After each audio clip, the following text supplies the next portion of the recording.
have A full house up here at least, maybe not so much in the room, but this is Freeport Town Council meeting 7-23. It is Tuesday, April 4th, 2023. We're in Council Chambers. And with us tonight, we have Councilor Pillsbury, Present. Councilor Fournier, Here. Councilor Lawrence, Here. Councilor Daniele, Councilor Bradley, Vice Chair Egan, Here. and the Chair Pilch is here as well. That's everybody. And we have our town manager and town clerk as well. Please join me in the Pledge of Allegiance. I pledge allegiance to the flag of the United States of America and to the republic for which it stands, one nation, under God, indivisible, with liberty and justice for all. All right. Next up, we have our minutes from meeting 6-23 held on March 21st. And I did have one very minor change. It is on the last page, I believe, or second to last page, about the executive session. I think it was the reference should be 4056E, pertaining to a legal matter, not A. You did change it, okay, got it. Figured you'd catch that. That's the only thing I had. Does anybody else have any other changes for the minutes? I'm not sure this is a change, but in conversations that I have had with people who followed the consent decree for the modifications in the House, people challenged me because I said that the first group, whoever, I don't remember the name, didn't do their due diligence. And they said that when the woman, the applicant stood up and explained it, they did explain that they had done due diligence in the sense of gone in and talked to the code enforcement officer. I honestly don't remember the facts, but I don't think I need to change, but I'd like at least to reflect that if I had known that they had done the same due diligence as the second group, I would not have opposed that thing. So that's just sort of a clarification. Yeah, she did. She said she went and talked to Nick, and Nick's response was, if it's not in the file, then it's okay. Okay. Well, then upon further research after they bought the place. I mean, I did what I did, and it's Yeah. correctly reported, but I just wanted to provide that overlay because I didn't understand that when I was making that statement. Any other comments on the minutes? Seeing none, I will move to waive the reading of the minutes of meeting 6-23 held on March 21st and accept the minutes as printed. Second? All in favor? Aye. And that's everybody. Thank you. Next up, I have two announcements to make. Actually, I have one announcement to make in two parts. This is about the library. Stop by Freeport Community Library's Adult Reading Room during the month of April to appreciate the excellent skill and commentary of Freeport High School art students.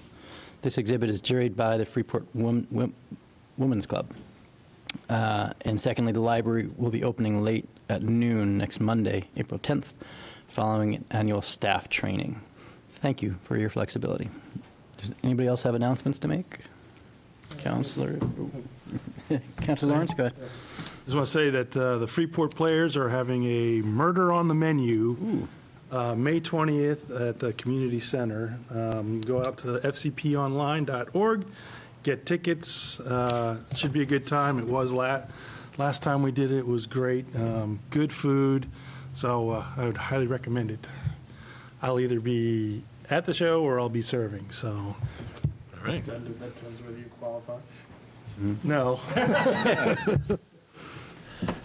Awesome. Councilor Bradley. I have two meetings this week, one tomorrow morning with Rotary to talk about the downtown revision process and encourage anybody who is in Rotary or not, would like to go to the community center at 7 in the morning and hear me explain my ignorance. I'd be delighted to see you there. And the second meeting is meeting with a group of people who represent the owners along the shore who are concerned about airboat noise, and Mike Ashby, a new member of our Shellfish Commission whose boat is sometimes the subject of concerns about noise, and seeing if we can't work something out. So I'll be reporting back on that, and Hopefully, it will lead to a positive collaboration so the town can work through this issue on its own. Councilor Egan? Not just because Chief Nate is sitting here, but I wanted to pass on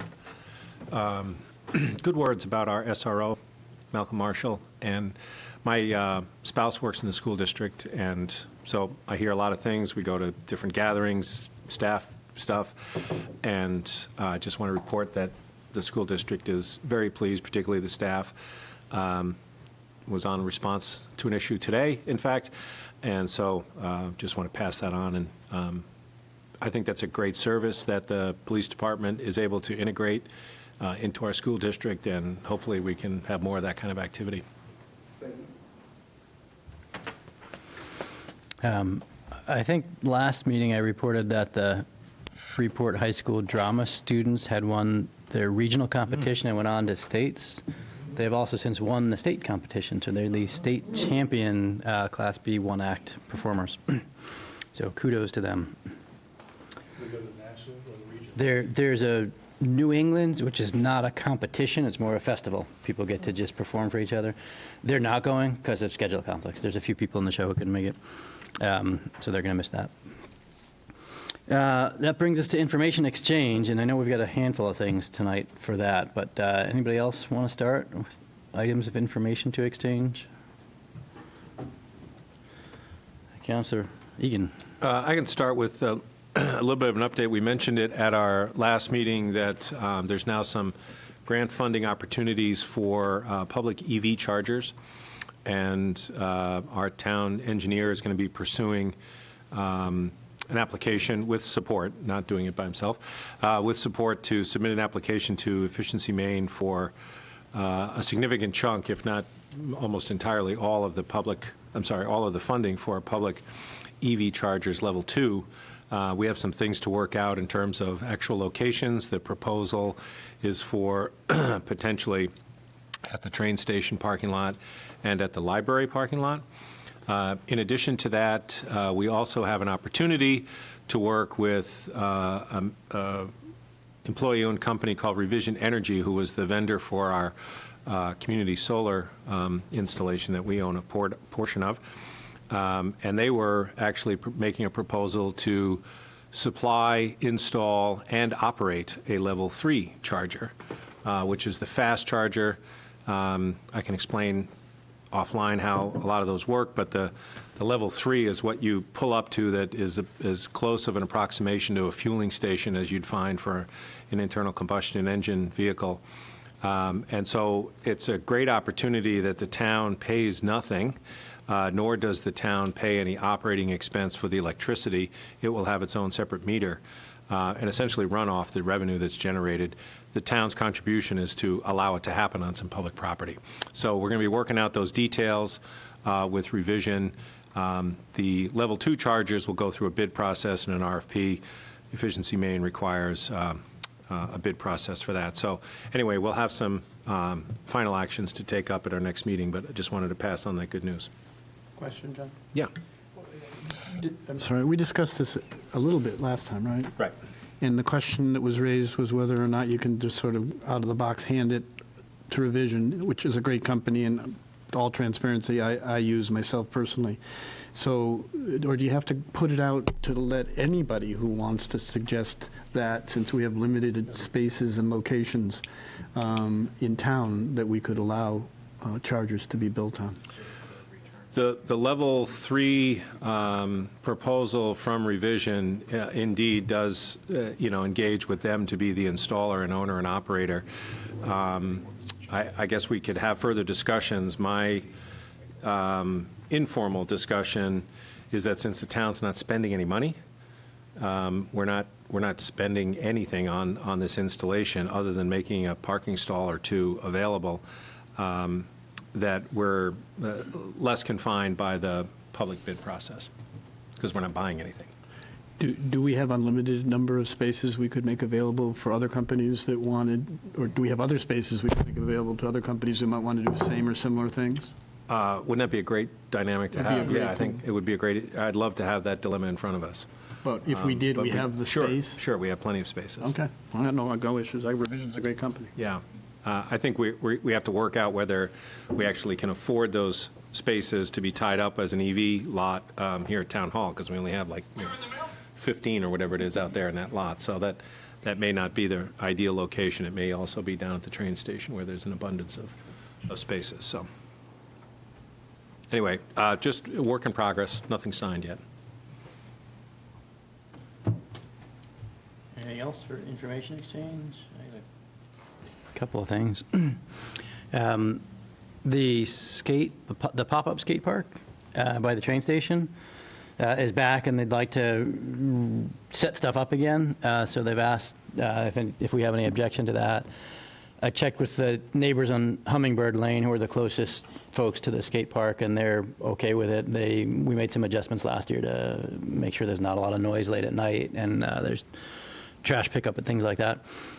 I think the kids are going to help fix up the nails sticking out of the wood and things like that. So we'll get Public Works to drop the stuff off. The kids will do most of the work and set things up. I did have one request, which is they'd like to have a trash can there because they've been trying to make do with shopping bags of trash and things like that. So if we could have Public Works or somebody put a trash can there, that would be greatly appreciated. But unless you guys have objection, they're going to go ahead and do that. Councilor Bradley? My mind goes back into the deep, murky past of skateboard parks. I'm all favor for this, by the way. That's not the issue. But is there another skateboard park proposal hanging around that we have not addressed? And does this affect that? No. This is a temporary, summer-only, bunch of plywood ramps kind of a thing that would probably go away if there was a more permanent park, a more permanent place for the kids to go. I say kids, but it's not just kids. Yeah. And that proposal, the alternate proposal, was, I would say, on pause for a little bit, but my understanding is something's going to be coming in front of you folks sooner rather than later, probably. This is the one at Bow Street? Yeah, that's the proposal, would be to utilize some of Gorman Park. I know they were doing some background conversations, but I think they will be moving forward. Next up, our council schedule called for 2 workshops if needed. One of them is next Tuesday, which I don't think we need, unless you guys say otherwise, so happy to take the week off. But the other one was May 23rd, which I'd suggest we keep like we did last year. That was a great opportunity to meet with FEDC, because we haven't met with them in their sort of 20-minute workshops like we do with all the other boards and committees. I thought it'd be better to spend an extended period of time with them. That'll also give us some time to kind of tie up any loose ends with questions on budget stuff if we have it, though that should be done in public. But I have a hunch we'll need that time. So if you could pencil in May 23rd as a meeting date, that's already in our schedule, so we don't need to adopt anything tonight. Councilor Bradley. Yeah, we've had a conversation this week about the interaction between the downtown vision charter projects and the budget. And at some point in this process, and I'd ask when, I would like to see a correlation between the charter projects that we said we were interested in dealing with in some way and how they interlace or interlock with our budget considerations this year and into the future if they do. Now, whether that needs to have a whole meeting on, I don't know. But I don't know who puts that together, and I don't know how much time it would take. But my guess is it would take, depending on what's said, some conversation.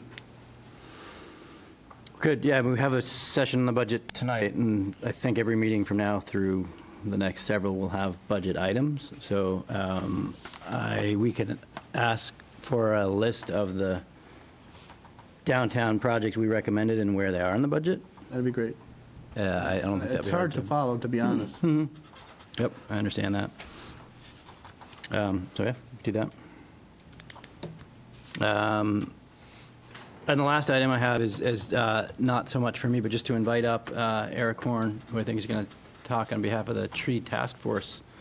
He has a short update tonight, and I think he's going to be coming back later for more. Yeah, good evening. Hope someone else will.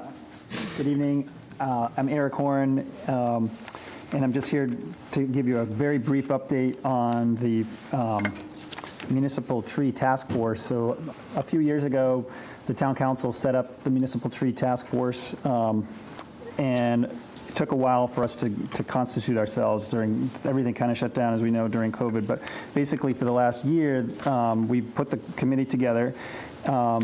And basically, we've been working from an inventory that was started by a number of townspeople to understand what the tree canopy here is in Freeport. And the tree task force is hoping to work over the next several years to increase the number of street trees and public trees in the town. So there is a public tree program document that I put in front of you, and I also included an acorn in case you want to plant your own tree. But essentially, the public tree program is something that we're working from with support from the state. There's a program called Project Canopy, and they've been wonderful. They have a lot of resources about species selection, the value of the trees. So I would invite you to look over the tree program document that I gave you. At a future date, our committee would love to sort of come back as an agenda item to give you a more detailed sort of update as to what we've been up to. But we have started working with Public Works. There are some resources in the budget for trees. So we've been kind of a year of policy stuff, working on an ordinance, and now we're really pivoting towards getting out and getting trees into the ground soon. So it's an exciting project, and I just wanted you guys to know about it. I'm happy to take questions now or in a future meeting. Councilor Bradley? Eric, to what extent has the task force worked with any of the charter groups to coordinate what you're thinking about and what they're doing? Like the downtown visioning and that kind of stuff. Yeah, because the visioning process hasn't defined exactly what's going to go where, we've sort of been looking at areas of the town where we know that aren't going to be affected necessarily by the immediate downtown. So we're watching, I think, like everybody else, to see what exactly the tree demand will be and where those would be. And I think we have people on our committee that are super qualified to offer the kind of, species selection, location, and that kind of thing. We're watching the process, I think, like everybody else, and I'm happy to be a resource when. Yeah, my suggestion from sitting here is it's time to stop watching and start doing. In other words, things are going to start to accelerate. Projects will start to get defined. Yep. And if you're not sitting at that table, the ghosts could pass. Okay. Yeah. Thank you.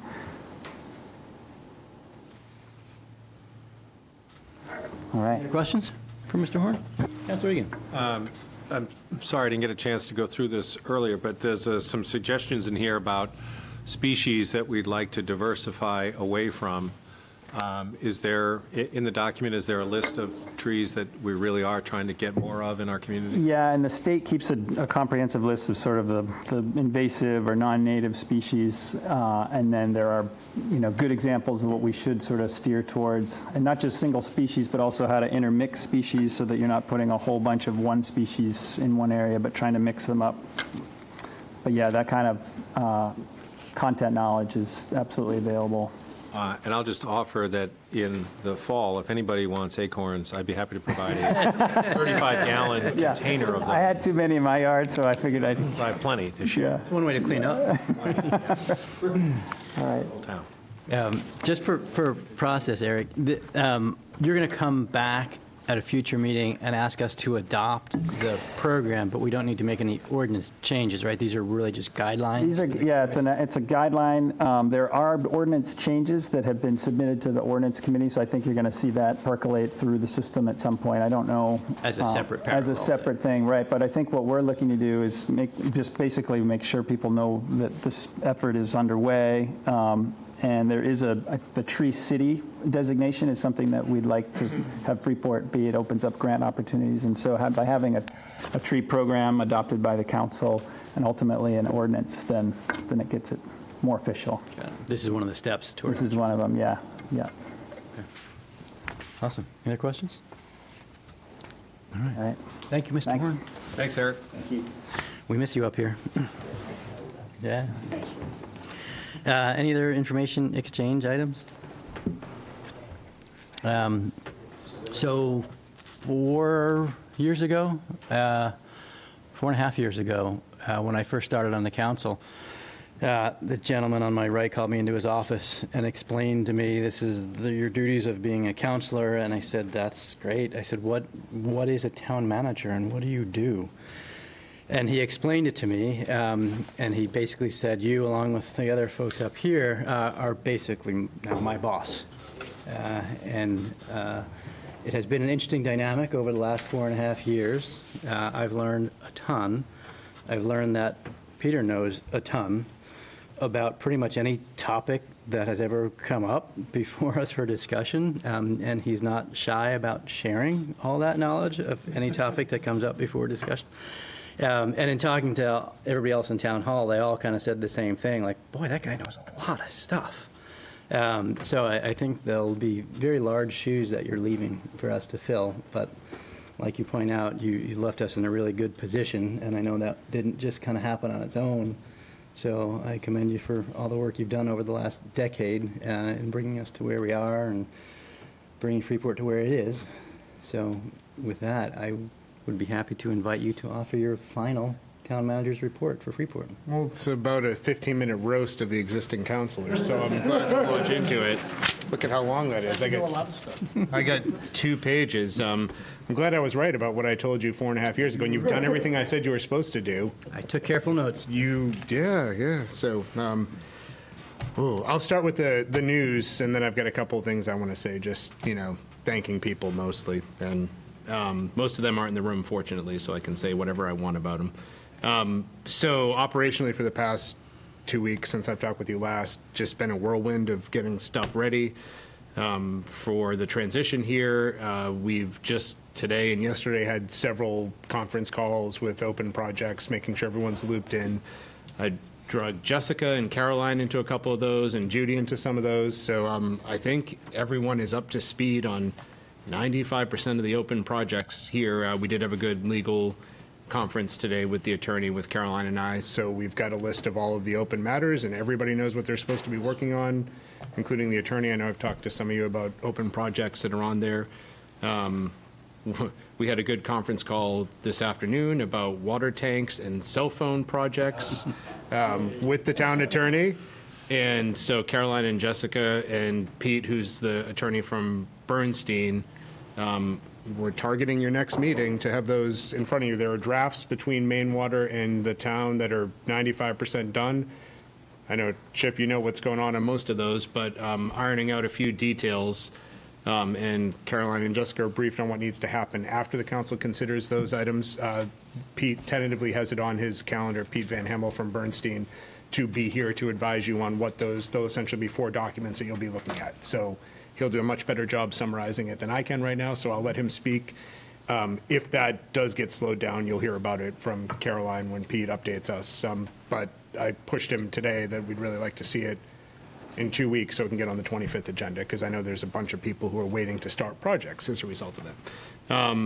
And I want to thank, this is not part of my screed I'm about to launch into, but thank the police department and, do I have this right, Nate? Alternative response team specialist? Okay, so Glenn Tatra, who stepped up, just put a plug in for him. I know he's been helping you a lot with casework and contacts that need to be made, but he's actually branched out already after just a month or two, really, and he's taking on contacts for town hall with people that we need help with, reaching out to, making contact. He's helped us on a couple, made some connections to agencies to help people out, and kind of the social service side of things too, similar to what FCS does. So it's really amazing to see the kind of social side of the Freeport PD working with town hall staff as well. So that is a huge success. I want to give him a huge plug, and you for working through that, and the entire department for being open to adopting that. So with that being said, I'm going to launch into a list of thanks that I want to leave for the record here. As Dan mentioned, well, I've been here about 10 and a half years now, and none of what I have accomplished has been solely because of me. It's been due to hundreds of people working together. And I want to take some time, not all the hundreds, but to acknowledge, first off, the councils that I've worked for and with. I did a count, and there were 23 separate counselors in 10 years, 10 council years. So that's a lot. And some have been here for a long time. Only one of those seats has had 2 people in it, and that's John's seat. He and the counselor before him. Everybody else has been 3 or even 4 transitions from the districts and the at-large seats. So a lot more than I was expecting, I think, when I started here. Dan kind of alluded to this, but we work really closely on the staff level with the chair and vice chair. Those of you that have been in leadership position will be glad that, that I'm not calling you 4 or 5 times a week. But, usually the call is, hey, how's it going? I don't know, it's going good until you called me. Is there something I need to worry about? That's, John and Dan know that routine well. And there almost is never something they need to worry about. It's usually to bounce something off them. But since I've been here, I've worked with and want to thank Jim Cassida, who was the chair when I started, Sarah Gideon. These are chairs and vice chairs. I've worked with Jim Hendricks, who's still in town with his business, Christina Egan, who's with GP Cog now, Sarah Tracy, who did many years on the council, Melanie Sachs, who did many years on the council and is still working in the legislature on our behalf, Scott Gleason, who had a long tenure on the council and served several times as vice chair, John, who I think served back and forth a couple different times in leadership positions, Dan, obviously, and Tawny, who was the vice chair most recently until she resigned, Tawny Whitney. So the amount of time that I've wasted for you guys, thank you for listening to me, and thank you for letting me bounce ideas off of you. I really appreciate it.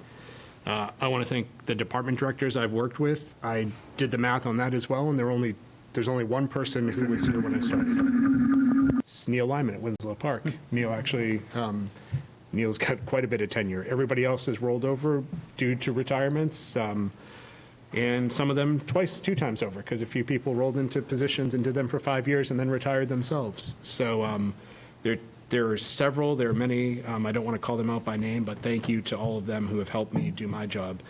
I do want to give a special acknowledgement, though, to Judy Hawley and Joanna Hanselman, who for a long time, about 8 years, I worked with Joanna in my office, and the 2 of them have provided a large amount of support, both emotionally and as in an assistant capacity.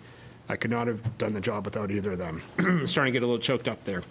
I want to thank the volunteers of the town, mostly boarding committee members and the boarding committee chairs. People don't realize how much work those people put in.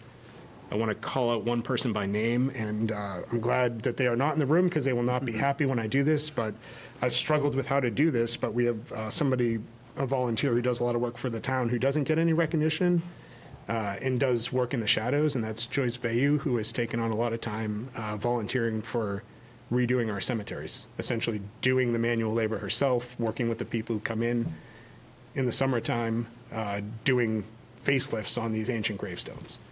So she's going to hate me for that, but she deserves recognition that she never gets for that, and I couldn't pass that opportunity up.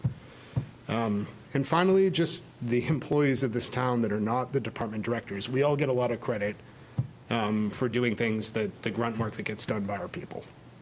We do not deserve that credit. That is, the majority of that work is done by the employees, whether it's police officers, whether it's our truck drivers or transfer station employees, the office clerks here at the town hall. They're doing all the work and 90% of the lift. So don't ever let anybody tell you that the department heads are getting things done. We're managing it, but the work is being done by the worker bees in the town. And I'll leave, you guys know that I tell stories too often, too long, waste a lot of time with that sometimes. I've been criticized by people good-heartedly. But about 6 or 7 years ago. I'm glad you took it that way. Yeah, exactly. Thank you. Good-naturedly, not so good-naturedly for Megan, apparently. So about 7 years ago, we were at and this is something that stuck with me, and there's a moral to it. We were at a employee holiday party, which I think Jessica organized 6 or 7 years ago. Daryl, you might have been there. I think you were over at the fire station at the time. It was in the big meeting room. We were doing stupid fire games and or stupid holiday games and very entertaining, very fun holiday games that Jessica organized, and everybody was having a grand time. We had a lunch, and there was a Yankee swap that was organized at the end. And I drew whatever the top number is, 1 or 2. I forget the way it was organized. But I had out of the 40 people that were participating, I felt like, king of the hill, because I drew number 1 and I could go back and take anyone's present. So I'd been eyeing all the presents that got opened, the gifts, the Yankee Swap gifts, and there were some pretty bad ones. I ended up with a scented candle, I think, and I'm like, oh yeah, this is going to be great, useful for me. So we get all the way up to number 1 again, and I won't mention this person by name. The employees in the room are going to know who I'm talking about, but I'll leave it for that. I walked up and I'd been eyeing this, it was like a big hunting knife and like a deer processing kit and, all the woods, in Realtree camo and all that. It was way over the $15 limit. It was probably 20 or 30 bucks.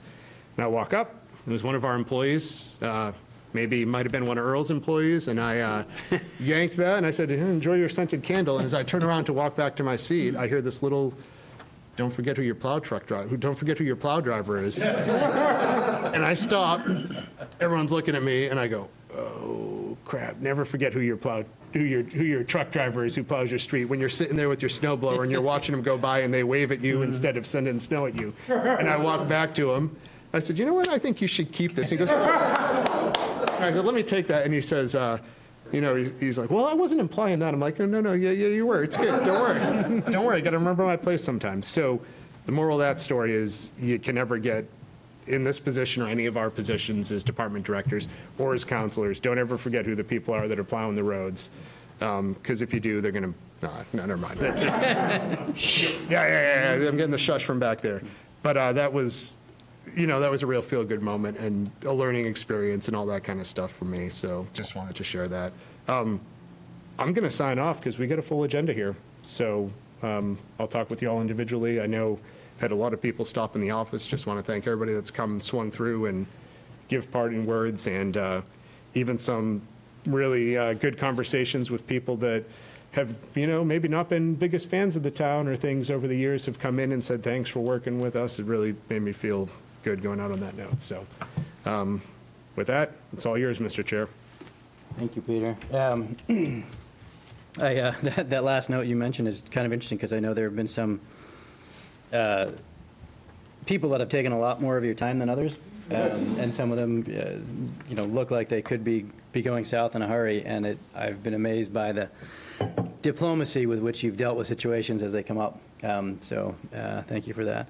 So, on behalf of the council, on behalf of the town, we're all going to miss you. So it'll be sad not to see your face here at the meetings and hear your phone calls 2, 3, 4, 5, 6, 7 times a week. I'll only call you twice a week now. I hope you do, because in addition to thanking you on behalf of the council and the town, I also want to thank you personally. I'll miss you as a friend. And we are giving you a proper send-off, in addition to all these nice words tonight. So you have that to look forward to. I've got my roast that I'm working on. All right, fair enough. And I was going to call you as a property owner to complain about the tax rate, not as a friend. So I'm still going to hang on to the property for a while. So you will get complaints. Awesome. I look forward to it. I did a heck of a job for 10 years to keep those taxes down. And since I left, it all went to hell. Haven't passed a budget yet. Thanks, Dan. Thank you, Peter. All right, we are now at our public comment period, which we have allocated 30 minutes to anybody in the public who wants to get up and share their mind or their thoughts or opinions with us for 3 minutes at a time. If there's anybody in the room who wants to do that, now is your chance. Or if there's anybody on Zoom who wants to do it, please raise your hand and we'll give you a chance. Mr. Stevens. Bob Stevens. I just want to add my thanks to Peter. He's been wonderful to work with as a member of the public that was interested in different things that are important here in town, and it's been great, Peter. Thank you. It's coming from a man who has occupied one of these seats in the past, so you know a thing or two about working with town managers.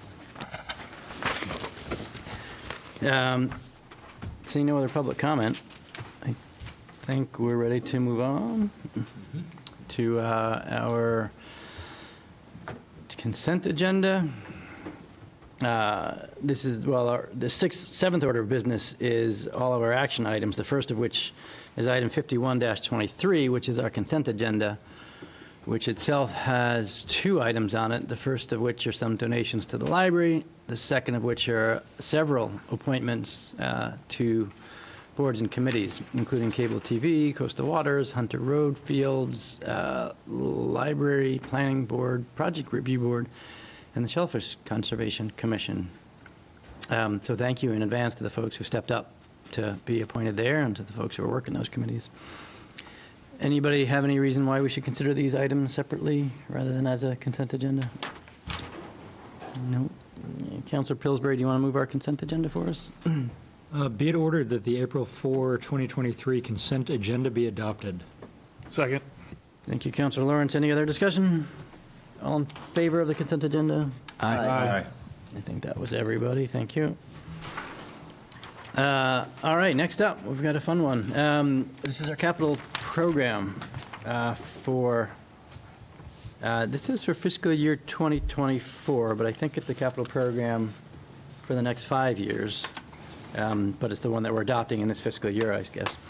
So this is our capital program for 5 years that I think Jessica will probably explain this better than I will, but I think this is what we think we're going to be spending money on in the next 5 years and what we're likely to spend money on in the next year. That is correct. You did a great job. Just one last thing. Tonight we have a public hearing. So if anybody does want to speak from the public, you'll have an opportunity to talk about the capital program, after which we'll be called on to approve the capital program. Yep, so tonight, as you were saying, tonight's the public hearing, so if the public has any questions, we have department heads in the audience, as well as myself and Peter to answer questions. And that goes for both the public and council at this point, I believe. And then we would look for formal adoption of the plan at our next meeting, which is April 25th. I don't know, I know there was a comment earlier. I don't want to take away from the public hearing. There was a comment earlier about where items from the visioning charter are. I don't know if you want me to recap that quickly before the start of the public hearing, or if you want to wait and address that later. If you have it handy, Sure. Feel free to run through it. If not, we didn't expect it tonight. So these are the items that that are in the capital plan or in the FY24 budget. And these are the ones that I have been made aware of that need to be in there. So it may not coincide directly with each charter item because that's a pretty thick packet, but I'll tell you where things are currently that I am aware of need to be in here. There are 3 items that were actually earmarked for fiscal year 23, which is our current year, that if they were going to be spent, that they wanted to be spent before the FY24 adoption. And that is the sewer grant writing for $5,000, the Memorial Park platform, and the transportation study for $10,000. So those 3 items are not in any of your documentation for the FY24 budget because they were asked to be considered in current year if they're going to be done. What was the third one, Jessica? The transportation study, How much is that? $10,000.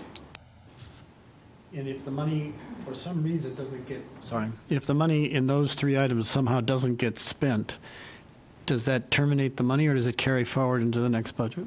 Well, I just would like to make note that this money has not been budgeted in FY23. It was council's request to expend funds out of the FY23 budget for these items. And so it would come out of like a contingency or some other item, line item that we can associate with that project. And if funds are not spent on these projects, it will go into fund balance. So the operating budget requests do not carry over like the capital requests from year to year. Okay, so if for some reason any of these people don't do what this money said they could do, then they've got to apply for it again in another year. Or ask council to spend outside the budget like they did this year for the funds. Okay. Yep. In FY24, I'll do the quick one first. It's not in your capital plan. It's going to be in the operating budget. There's a $40,000 addition to the operating budget for council initiatives that was asked for any of these downtown visioning projects, much like you were just implying. Any initiatives that come up that council wishes to spend funds on that may not have necessarily been specifically budgeted for, you would have that money to earmark for that purpose. As far as the capital portion in FY24, you have the EV chargers, you have the Mallet Drive Boulevard study. Oh, sorry, I should say these 4 items are all under the comprehensive town improvement article of the budget. So you have the EV chargers, the Mallet Drive Boulevard study, and Mallet Drive reconstruction, as well as the Wayfinder signs. Under that same article for fiscal years 25, 26, and 27, you also have the Wayfinder signs appropriated and additional work on Mallet Drive. So those were multi-year appropriations. Are there numbers associated with each of those? There are. Read them to us. Sure. The EV chargers are 100,000 currently in the comprehensive town improvement. The Mallet Drive Boulevard study is 50,000. The Wayfinder signs for FY24, 25, and 26 are all at 25,000 each year. The Mallet Drive Road reconstruction is 450,000 in FY24.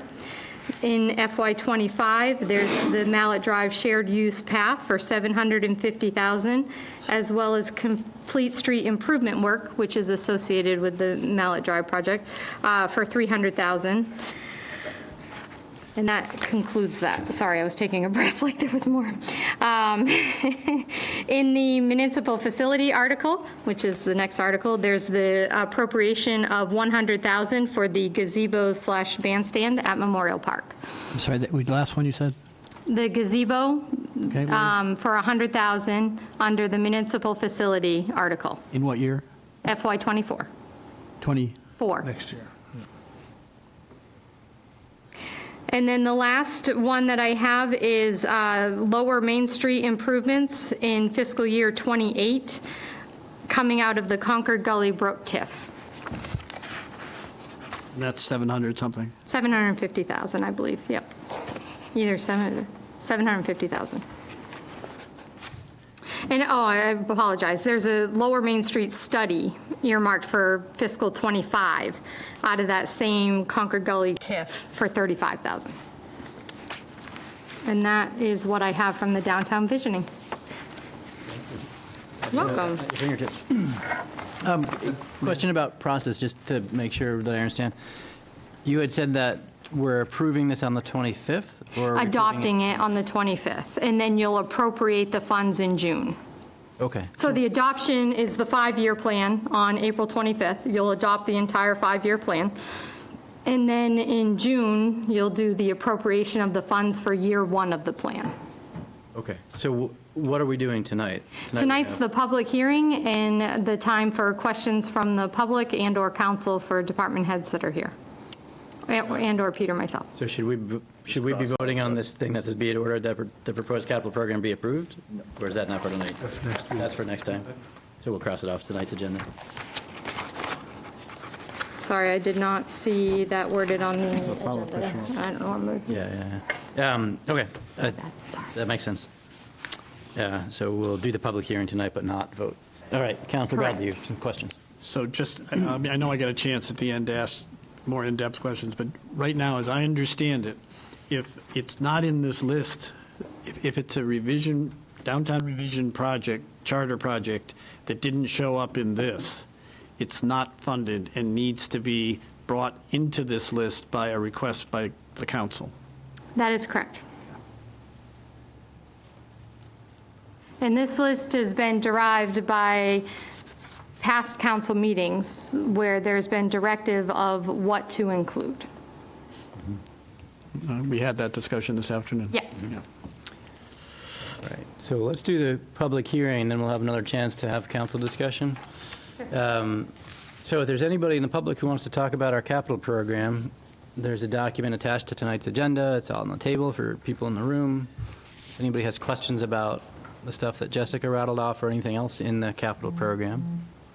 come on up to the microphone or raise your hand on Zoom. We've got all the council, we've got all the department heads, lots of people with answers in the room, if there are any questions.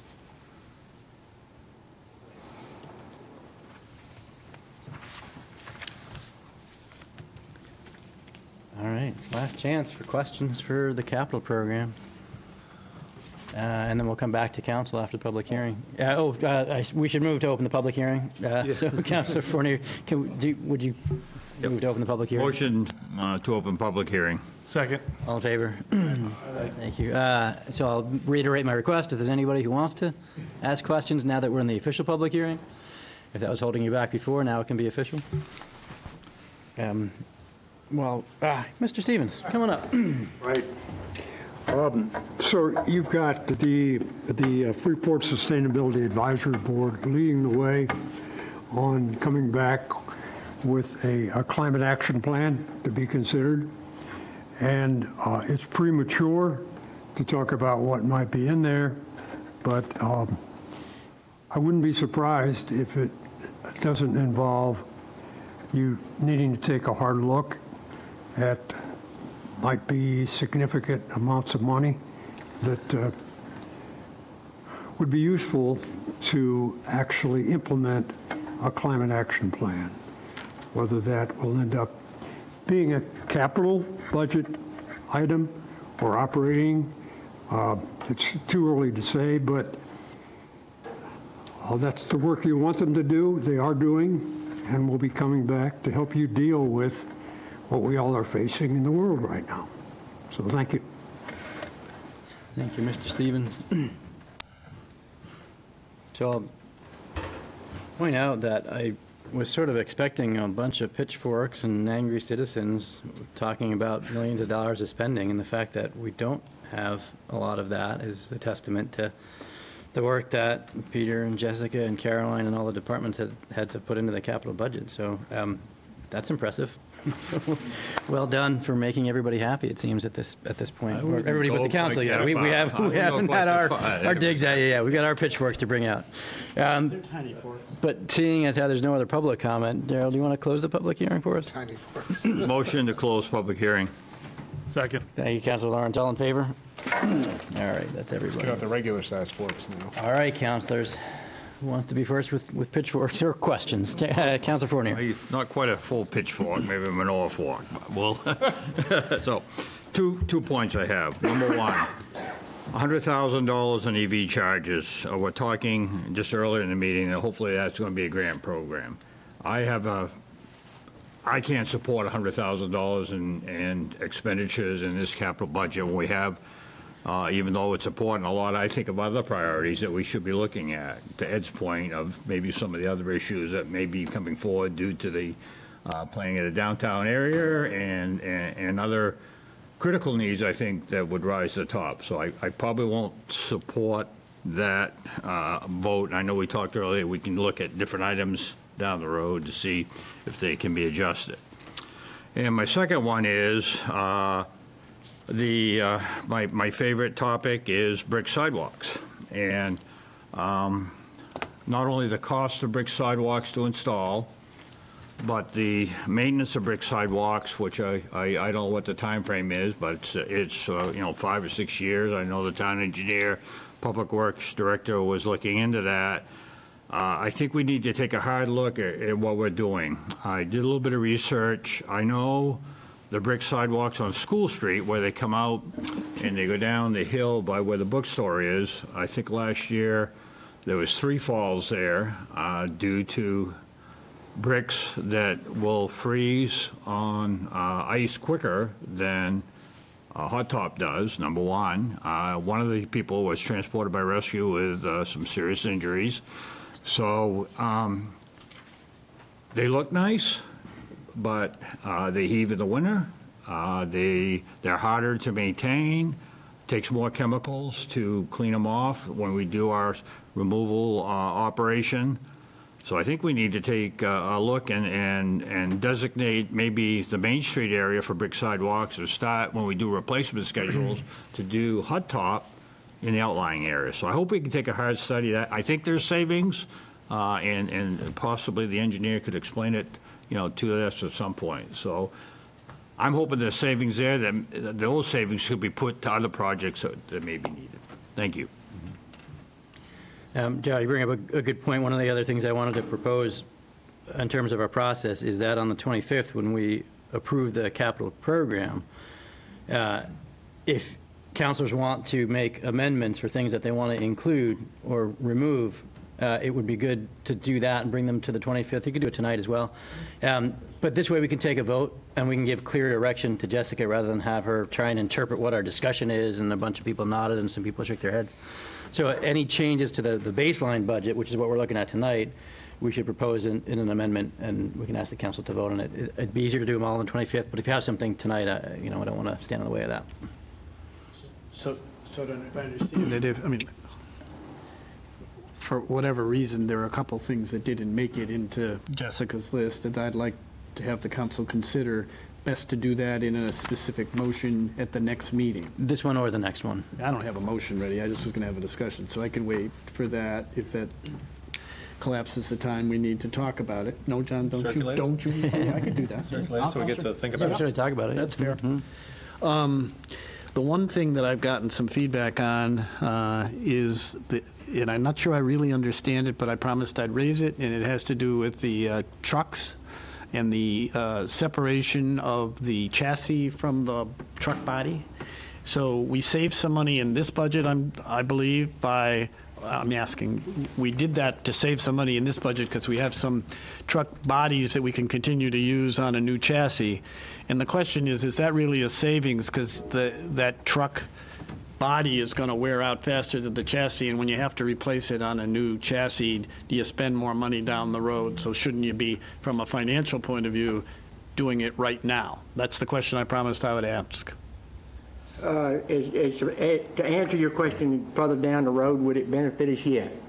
Is it going to save us money over the next 2 years? No, sir, it wouldn't. Talking with the vendors and talking with the truck bodies, you're looking at about $50,000 saving by taking the truck that we have and taking the gear off of it and putting it on the new truck. To be totally honest with you, there are 2 items to be concerned about. We do this, and I've sort of geared up that way when I talk to the vendors about budget numbers. We are going to end up taking the new truck and the old truck and having to take it to a vendor and leave it. And both trucks will be there until the beds are swapped over. If there's anything that was missed in the bid, which I've done a pretty good part on that, they will charge us hourly to do that. So when I'm looking at it, I'm also probably figuring about 5% that there's something's going to come up that wasn't covered in the bid, and they're going to want to get a little extra money for it. But the base point is that you think we save money by using the old body on the new chassis, ultimately. Ooh, that's a tough one.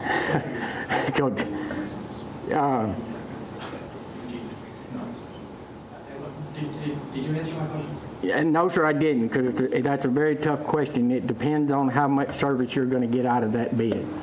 And that's something that I really couldn't, this is the first time we've done this, so it's hard for me to tell you that bed's going to last, the next 10 years or next 5 years. But the shorter it lasts, the more it's going to cost us to replace it with a new bed as opposed to putting it all together right now and getting a totally new truck. Yes, sir. Okay. I'm sorry. Correct me if I'm wrong, okay, because I spent some time looking at equipment. We spent more money when we purchased this last truck to buy a stainless steel dump body. Stainless steel is significantly more than regular steel. Now, the advantages of stainless steel, and correct me if I'm wrong, Earl, is it resists rust, it resists the chemicals that we're doing. And the thought, I think, at the time when we went and bought stainless steel was we could get 2 chassis, the new truck at the time we bought it, now we're converting it to this, life out of one dump body, which is stainless steel. So we invested more money initially in the stainless steel body, and now we're putting that stainless steel body on this chassis with expecting we're getting a full life of this body with that chassis. And I thought that was a great plan because it helps stretch our budget money. Well, there's some, and Mr. Gerald's right. If everything goes like it's planned to, then in the long run, we're going to end up saving $50,000 over the course of the next 10 years. The upside to what Mr. Darrell's saying, and I'll go ahead and mention this, is I've talked to the truck manufacturers, and I pretty much know, are looking at who's going to end up with a truck bid. If we were to go with a new truck right now, and I bid that out, that company, whoever wins that bid, has got to order all that equipment. That might show up, I don't want to scare the council, but I have been told by one truck manufacturer it will be 2 years before they can even order the truck. So we're going to have equipment setting that we're waiting on, that the truck manufacturer is going to, or the plow gear company is going to tell us it's going to be 2 years out before you get this. I don't trust the truck that we're trying to replace that well. So by doing what we're talking about, by changing this bid, there's no wait period. As soon as I get that new truck, I take the old truck and the new truck and send it up there to them. It's actually going, it'll probably go to New Hampshire, and within 3 weeks, we'll have a plow truck. So it's more than just the money, it's actually... It is, sir. That's the reason answering your question's a little difficult, because I'm dependent on outsides that I can't control. Okay, I'm certainly not suggesting I have a clue what the right answer is. I just thought it was a fair question to ask. It is. I'm relying on your judgment to give us the right advice. And in our defense, this is something we need to try, because if this works, it will save us on the other trucks in our fleet that we can do this same thing with. So if this works out, and I don't see why it won't, I do see a little bit of maintenance over a couple years with some rollers and chains that has to be replaced. But if this works out, it's going to put us in a good position, because as Mr. Darrell said, we have bought stainless steel beds for the last 12 years since I've been here. We went to stainless steel to get away from the steel beds, because over a 10-year period we were having to fix them. And we had a couple stainless steel bodies that weren't total stainless. These are. There's a couple chutes on the bottom that are not. That's, if we had to replace that, we had to replace it. Okay. So if I can sum it up for purposes of responding to my constituent who asked me to ask this up, I would say I have been convinced that if it goes the right way, on the upside there's significant savings. On the downside, we can only make a one-year mistake, because we'll know it's not the right way to go for the next truck. Yes, sir. Correct. That would be 100% correct. Also, your Upper Earl, we went down and I toured the trucks and the equipment and stuff, and we talked about your addition to Public Works. Was you able to rethink that at all, or is that still the works? I have the amount that we budgeted for it. I think we need to leave there, and here's the reason why. This has really opened my eyes in the last couple of weeks. I won't call the companies by name. I'm not going to do that. But I've talked to 2 building contractors in town that said they don't even want to talk about it, because they don't have the time or the employees to get to it. So I'm a little concerned of where that price is going to go. Mr. Nick took a well-deserved vacation break, I'm going to say, and I haven't had the chance. He got back this week to talk about what features we might have to do it upstairs. And I don't think I've done this before. I am going to give Mr. Foyer credit, because he come down and met with me and had a different suggestion or a different plan to look that I think is going to benefit us better than what we were trying to originally do. It's going to give us a lot more space. It's going to separate the crew from the public, offices from the crews, and I think it's a very good program. Well, thank you for being open. And the more I think about it, Mr. Earl, the more I like it. I really do. Councilor Bradley. Yeah, I'm sorry to be, I'm just really trying to understand the process. The Mallet Drive numbers that are here are large, but my understanding is, and I guess that a number of them are grant supported, we hope. And my question is, are we going to have to, since they all come in 2024, are we going to have to put them in the budget and appropriate them without knowing whether or not we have gotten the grants that we hope we'll get to support those numbers? So I'm going to take a stab at Adam can certainly follow up. That what you have before you, you have to really look at this as a two-piece unit, okay? What you have before you is a 5-year capital plan. This is just saying, this is the work we want to accomplish and achieve over a 5-year period. Forget about how it's going to be funded. This part is what you want to do over the next 5 years. When you go to appropriate the year one costs, that's when we start to look at and say, like the EV chargers are a great example. If we know we're going to apply and we hope to get an 80% match, right, or grant, we're going to put 80,000 into the grant column for funding, and only 20,000 is going to stay in the reserve column for funding. So you're going to appropriate only 20,000 out of your reserves, and you're going to earmark the 80,000 out of a separate funding source. And so that same theory will be applied to any project that has grant funds, TIF money, bonds, if you choose to bond an item. So may I continue? So my understanding then is what we're doing next week is just a wish list of things we really want to do without having to make any hard financial decision, which is the appropriations decision we'd make at a following meeting. So you're not, I guess let me rephrase. It is a two-part system.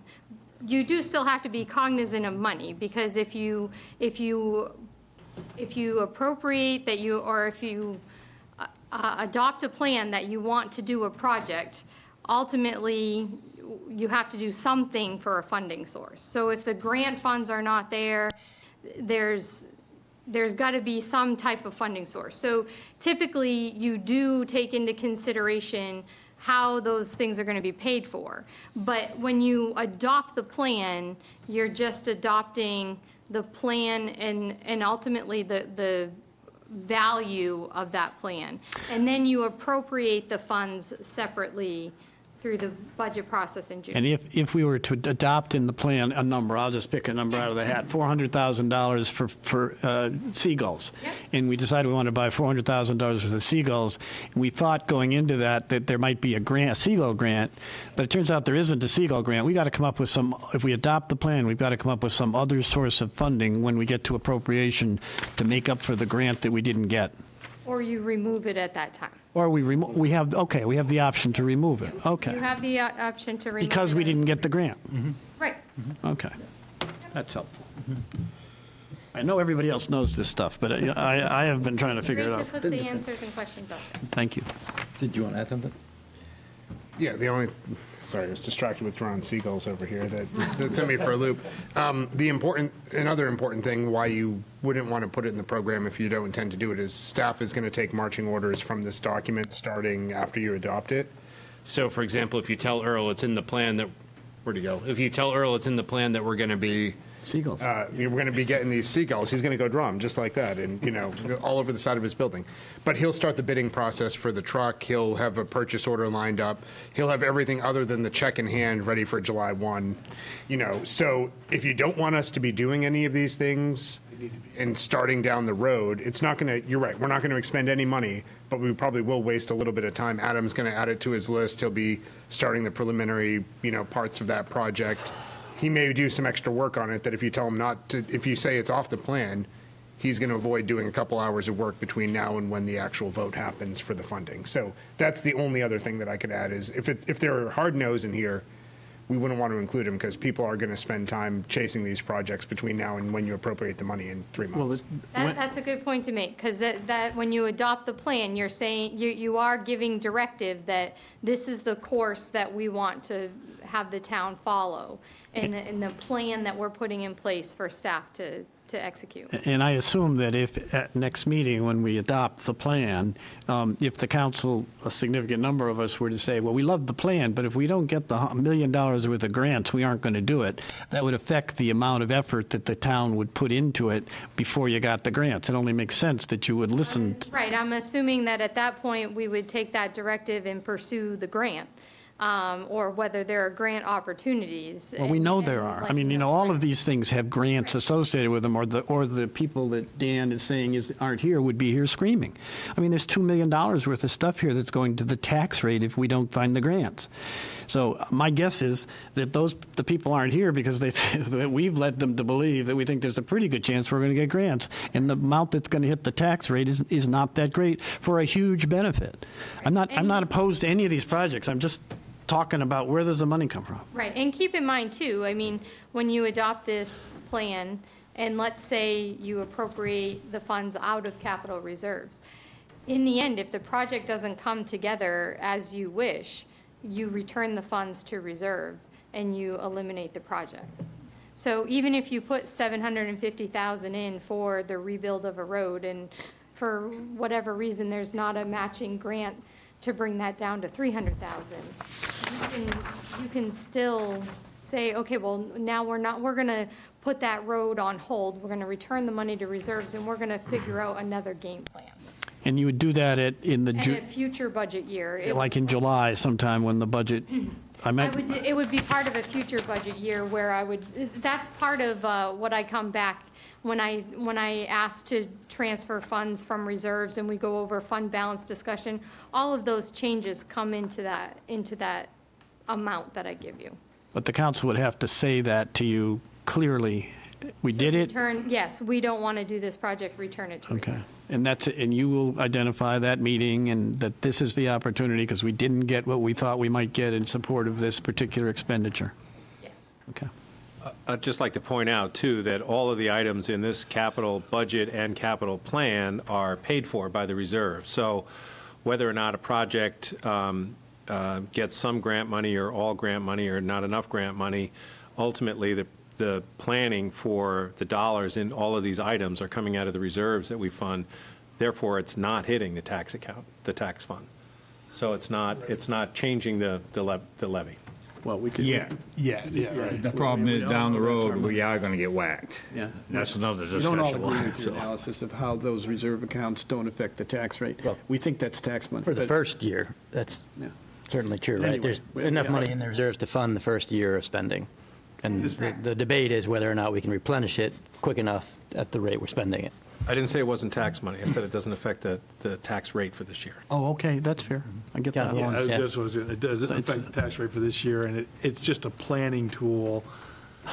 I mean, it's a pretty significant planning tool, but it seems like we could stop it at any time we feel like this is it. And what we'll lose is what someone from the town has put in it as effort.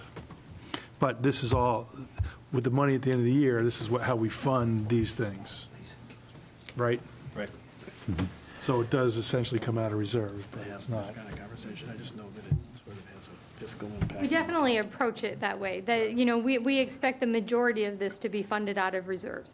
When we have the ability to find alternate funding sources, whether it be listed on this sheet or not, we bring forth alternative funding sources when we can, regardless of whether it was all in reserve, despite it being all budgeted in reserves to begin with. If there's a grant that comes up, we're not going to just say, oh, we've already got that covered in reserves, we're not going to go for it. We go for the grant. And that makes a lot of sense, right? Yeah. I mean, but the question isn't that. The question is, what if you don't get the grants you thought you were going to get? Then what's your flexibility to Right. put a stop to the expenditure of the money you never thought was going to be grants? And you have the ability. And we to have do- that, and you'll you give have us the that chance. ability to Okay. say we do not do that. And I don't know what the answers are, but I'd like to know what the opportunity is. Yeah. Any other questions about the capital program, what's in, what's not? Councilor Pillsbury? Can we have a bit of a discussion?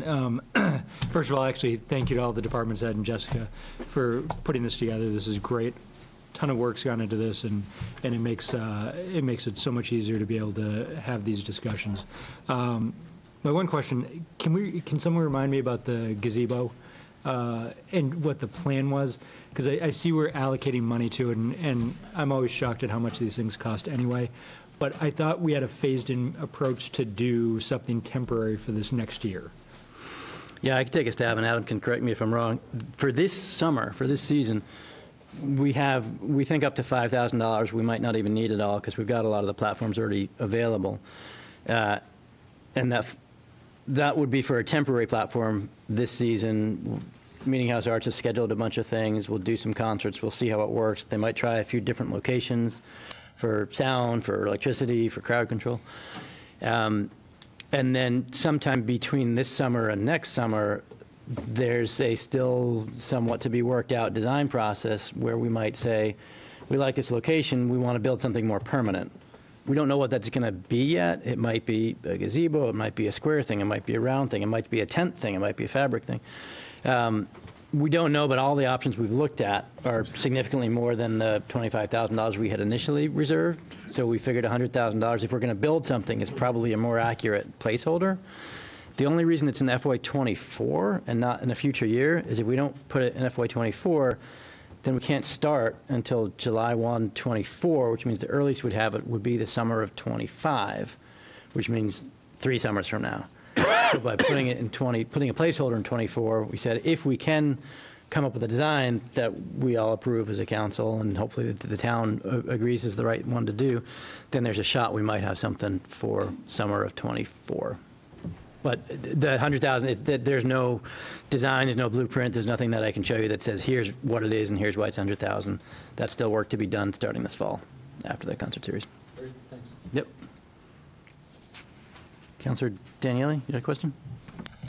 Would staff like us to asterisk the projects we only want to be funded by grants, or, come up with a number, we would do 20,000 out of pocket with the rest being grants? Is that helpful, or is that an easy conversation to have later? I can go either way with that. I mean, obviously, we do look for grants on any projects that are in the program and the plan. But if there's ones that council knows they specifically do not want to do, if there are not grant funds available to offset, that might be where it would be beneficial to know. But I don't know if any department head feels differently about that statement. But I do know, I mean, we do explore grants whenever possible for new, projects and things within the plan. Councilor Hagan? I have a quick question for Chief Goodman. I see that in the FY25 capital budget, body cameras are in the capital plan. And in my 7 years or so on here, up here, we've had this conversation 2 times previously, at least 2, maybe even more. Is there some new information or new dynamic going on in your opinion about why we would be coming back to this issue? Because previously the decision was to not proceed with body cameras in terms of a capital purchase for the force. I'd just love to hear that. I don't think I really have a strong opinion either way, but I'm just wondering where the evolution of the choice is coming from. I think predominantly this placeholder was put in there because in the last couple of times we've talked about this between council and leadership, there was a lot of discussion around the trend that we're seeing, which is a kind of a movement towards body cameras industry-wide. So when we first started having those discussions, we started kind of doing some research and looking at national studies, talking to our partners across the United States to kind of get an idea of where we're headed with this. So I would be looking for, kind of council and leadership direction on how we want to go as a town, but I wanted to be ready to make a move on it should we decide to, whichever way we decide to go.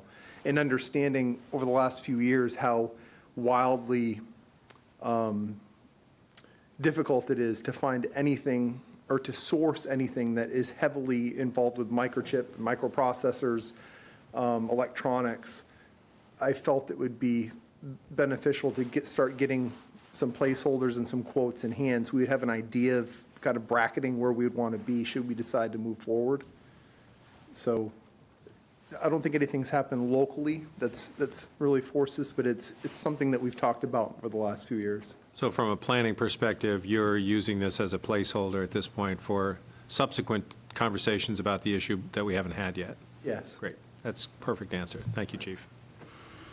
Councilor Fournier. Chief's up there, harbor master boat, I know we talked about that. I think the design of the new boat would be wide enough to support a stretcher, but also the boat would still be capable of going into the shallower parts of our bay where, like, so we don't get a boat big enough that's going to run aground if we have, so I think we were able to accomplish both of those, is that true? Correct. I actually looked over my notes for the last few years, as well as the notes from my predecessors, and we started this process actually in 2019-20. And so the boat has been revised several times since then, which is one of the reasons why a few of the items have taken jumps in price. So we have, we periodically will get quotes from the dealer for our used equipment, spec out the new boat, and I can give you all the nuts and bolts in the measurements and why we came to the decision we did to go with the company we did. But you're right, essentially, the boat that we spec'd draws about 14 inches of water, has the ability to get in fairly shallow. And, we have about 3 miles of range that we patrol, but a lot of those are inlets, coves, rivers, tidal areas. So that's definitely at the forefront, is having something that's functional and can serve multi-purposes. Great. So then the other discussion we had a couple months ago was maybe to keep the boat for fire rescue, which I think is a bad idea. And so hopefully this would solve that, so we don't have two boats and two motors and. Yeah, the quote that the most recent quote we have takes into account a trade value for the present boat. Good, thank you.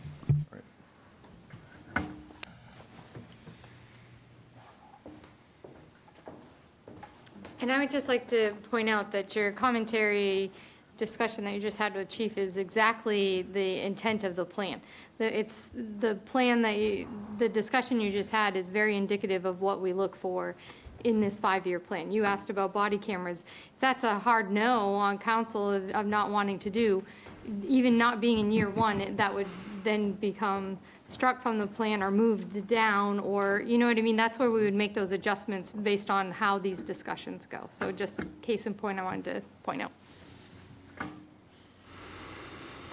So what other items would you guys like to talk about for the capital program? Anything that you might? I do have two things really quickly based on comments that have been made. Councilor Fournier has asked in the past about a mileage report to see over the last I looked at the last 3 years, and we average between $6,500 and $7,500 in mileage reimbursement to employees that could potentially be, used with or saved by a town vehicle.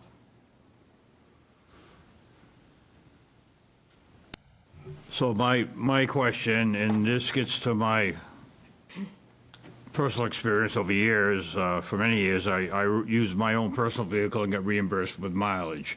And the job, I think, takes us, I have a hard time personally asking for someone to take their private vehicle and go into some of the roads, construction sites, whatever, that may damage that, and that mileage helps, I think, contribute to that, but I'm not sure if it covers all the costs that could occur if you do damage to a body panel or something like that. So my vision, I'm kind of looking towards the code enforcement officer, because I think he goes into a lot of areas that are not the best travel, and he shouldn't have to use his personal vehicle. And an old cruiser, I think, would be better used to maybe help save that money in the long run, but also not put his vehicle in danger. That's what I'd like to see us explore some.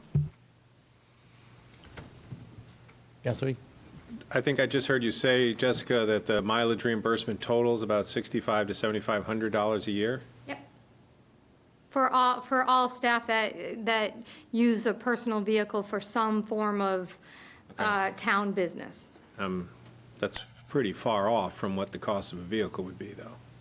if we were to try and You're replace not that incorrect. usage with a vehicle. Well, I was thinking, I don't know what the trade-in value of an old cruiser would be. I'm not saying buy a new one. I would maybe, Yeah. Just not do a that, maybe trade-in. the numbers won't work, John. I don't know, but. Yeah, I mean, if we could Yeah. get a used Yeah. vehicle for 75 or 8,500 bucks, that'd be great. Well, I think the wasn't- intent no, that my intent is, California was asking is that because of the turnover of cruisers, Yeah. where we move from the front line Yeah. to a back line, and then it's the back line vehicle that goes away, is there a back line vehicle that would be able to fit that purpose of other town, Agree. travel? And then the second item, not to discourage discussion there, but just to throw it out, the second item is in regards to your commentary on the bricks. Adam had a few comments he wanted to make about that. My name is Adam Bliss. I proudly serve as your town engineer. Councilor Fournier, I've been wanting to tackle this for a couple meetings. This has been my first opportunity. I'll be brief. I know there's a long agenda, but you asked about cost of brick versus asphalt sidewalks. I have a few numbers for you. On a square foot basis, asphalt is, call it $3 or $4 a square foot. And the brick sidewalk we're talking about, which is repair, is about $10 a square foot. So, now, we have to be careful not focusing solely on the numbers because there's the life cycle. Bricks tend to last a lot longer than asphalt, but like with any place, there's so many factors that play into it, like drainage and location and, just so many factors. But you asked for those numbers, and there they are. I will share that I've heard about, and I agree about the School Street sidewalk, that could be a candidate for replacement with asphalt, but that decision I request come from leadership. Or steps. Because I've fallen on that exact slope.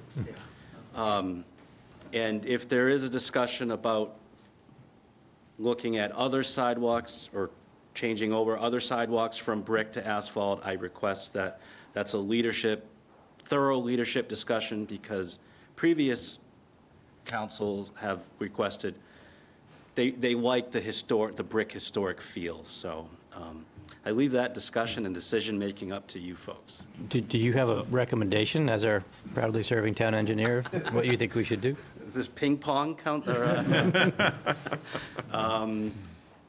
I'll be general. Councilor Fournier summed it up well. You have your steep sidewalks, particularly School Street, which is north-facing and a lot of shade, a lot of freeze-thaw and icing, hence the falls. So I'll leave it at that. Councilor Lawrence? Yeah, has anyone looked into seeing what it might be, and maybe this is way out there, but putting a little heating plate underneath the sidewalk? You just have to raise it a little bit to have it all melt off. I mean, which would stop the heaving because you have the heat there, but I don't know if that's something that has been looked into, but it might be a way to extend the life of the sidewalk. I don't know. It's been thought of. It hasn't been really pursued, mostly because of economics. However, if we have, like, I think we have a solar farm, I know we have a solar farm, and at a reduced electrical rate, so perhaps the economics work. I don't know. Councilor Fournier? My question, Adam, because if we don't make a decision at some point, you're getting ready to plan your projects coming up, and you have a very short window to do this. So if we were able to have a discussion prior to coming in, I'm not in favor of removing the bricks on Main Street or whatever, but when I look at the park, half of the park now is hot top and the other half is brick. I look at the brick sidewalks on Depot Street, and you want to talk about in front of the stores, I encourage you to take a walk down there. Now let's throw a little bit of ice on there because that comes off the building, and I've fallen there myself personally, so I've joined the brick sidewalk falling club. So let's identify, I think, where we definitely want to keep them, but at that cost. And the other thing, I think, Adam, that also it's easier to treat hot top with product than the bricks, correct? So there would be also, not a lot of savings, but some savings in time and all that. So I think there's some other benefits to that. So I hope we can continue down this road because there's some savings there that is pretty significant. Yeah. Can I suggest that you have a little working group? Because it sounds like there's a couple of people who are really interested in coming up with a good solution. So if you want to gather a couple of people, you and Adam and whoever else, and bring back a recommendation, that might be easiest, because I don't know that the discussion from all of us is going to be productive. Okay. Other questions about our capital program? I know there's more. While you're thinking, we have all the department heads here tonight, so it'd be a good time to ask questions. If we want them to come back on the 25th for any particular amendments or changes that you want to offer, if you want to identify to Jessica beforehand which departments you're going to want to talk to, that would be helpful. Because there may be some that they don't need to spend their whole evening with us if they don't want to watch a meeting. Go ahead. It's for the fire chief. Paul, I'm wondering, the rebuild of the brush truck, what type of body is that going to be? Is that? Aluminum. Thank you. All right. Anything else? Councilor Bradley, I know you and I have had some chats. Anything you want to bring up tonight, or you want to wait for the 25th? Or? You know I have a couple sewer committee questions Yeah. about why they aren't in here and how they got, I don't care why they're not in here anymore. I just like to get them in here. I'll make a motion. I'll distribute it before the meeting on the 25th, so the councilors will get it. It will come, I believe, from the sewer committee, not from me personally, because that's who you appointed. And then we'll see what you do with it. Okay. You want to talk about it all tonight, or you want to wait till the motion? Okay, that's fine. I don't think there's any reason to waste it, not waste it, but to Right. do it twice. Do it twice. Okay. Fair enough. Any other questions? I think this is, again, not a lot of flames and pitchforks. Small forks. Yeah, small forks. What is manure forks? Is that what they're? It's a reflection of the presentation. Exactly, and all the work that's gone into it. So thank you for that. And I know a lot of you have already, but if you have questions, feel free to reach out to Jessica or department heads in between meetings. I know I do that a lot, and it helps makes my time up here go shorter. Thank you, Jessica. Thank you to all the departments for showing up, just in case. So I'm glad there's not a ton of questions for you, but again, it's reflective of the effort you put in to date. So thanks for coming out. And maybe we'll see you on the 25th, maybe not. All right. Next up, we have item 53-23 regarding stretch codes. Now I think I know where Mr. Stevens might be here. We have a public hearing followed by the potential approval of these energy codes. And it says that our town manager is going to introduce this. Yep. So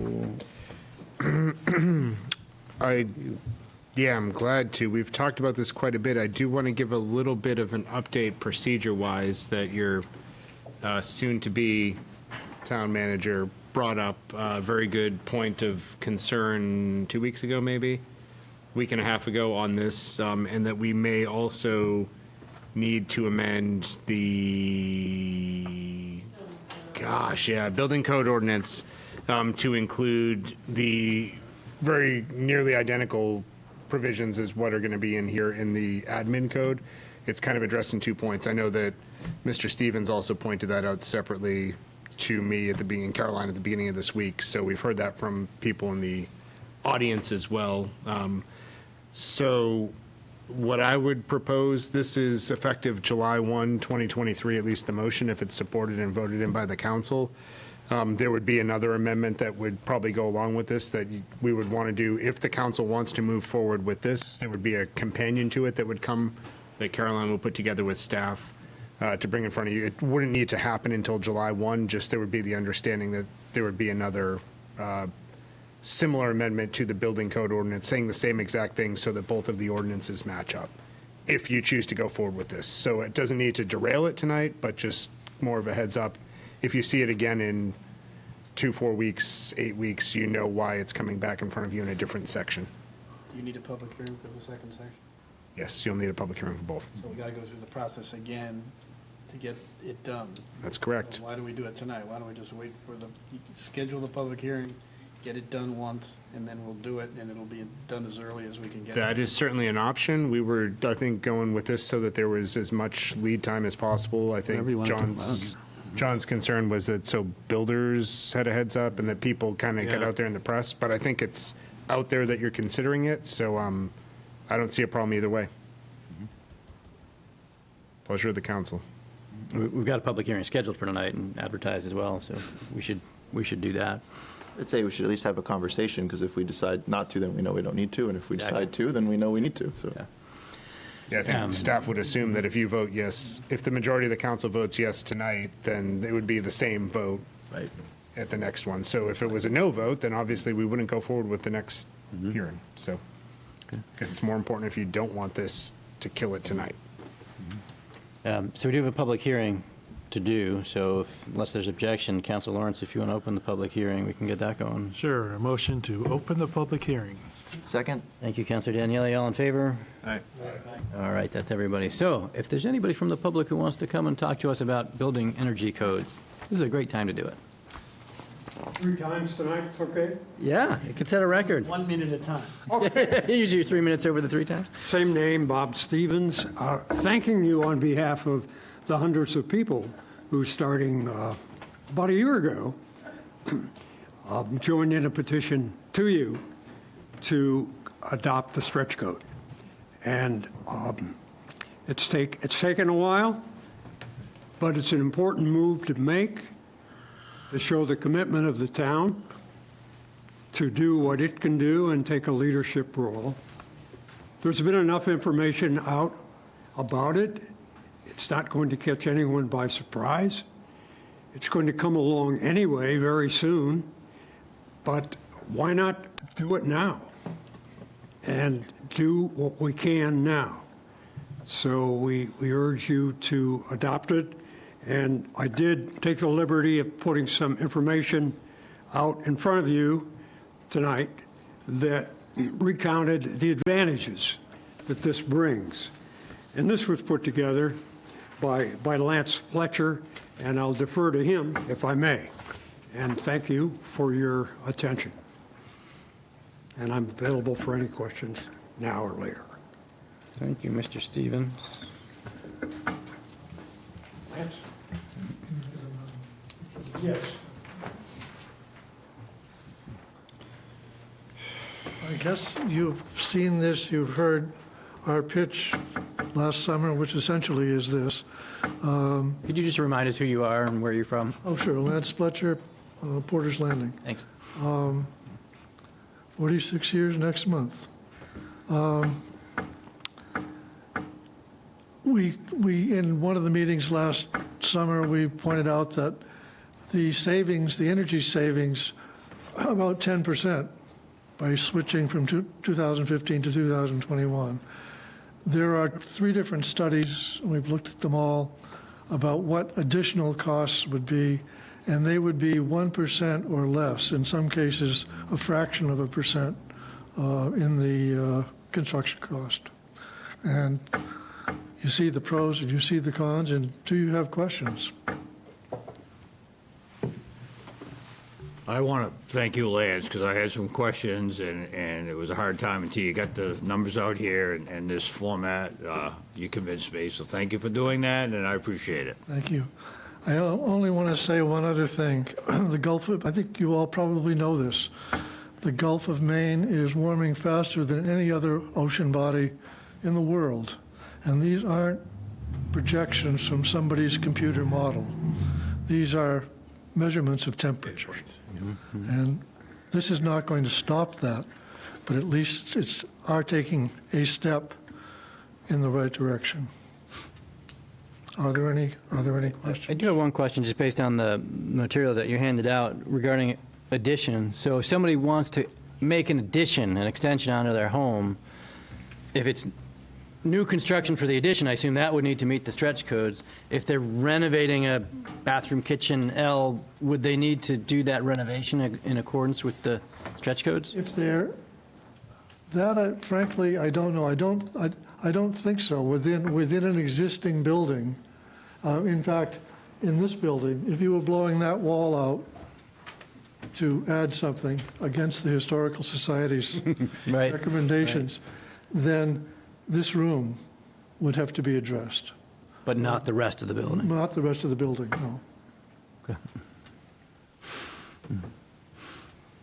All right. Other questions? Huh? Thank you, Mr. Fletcher. Thank you.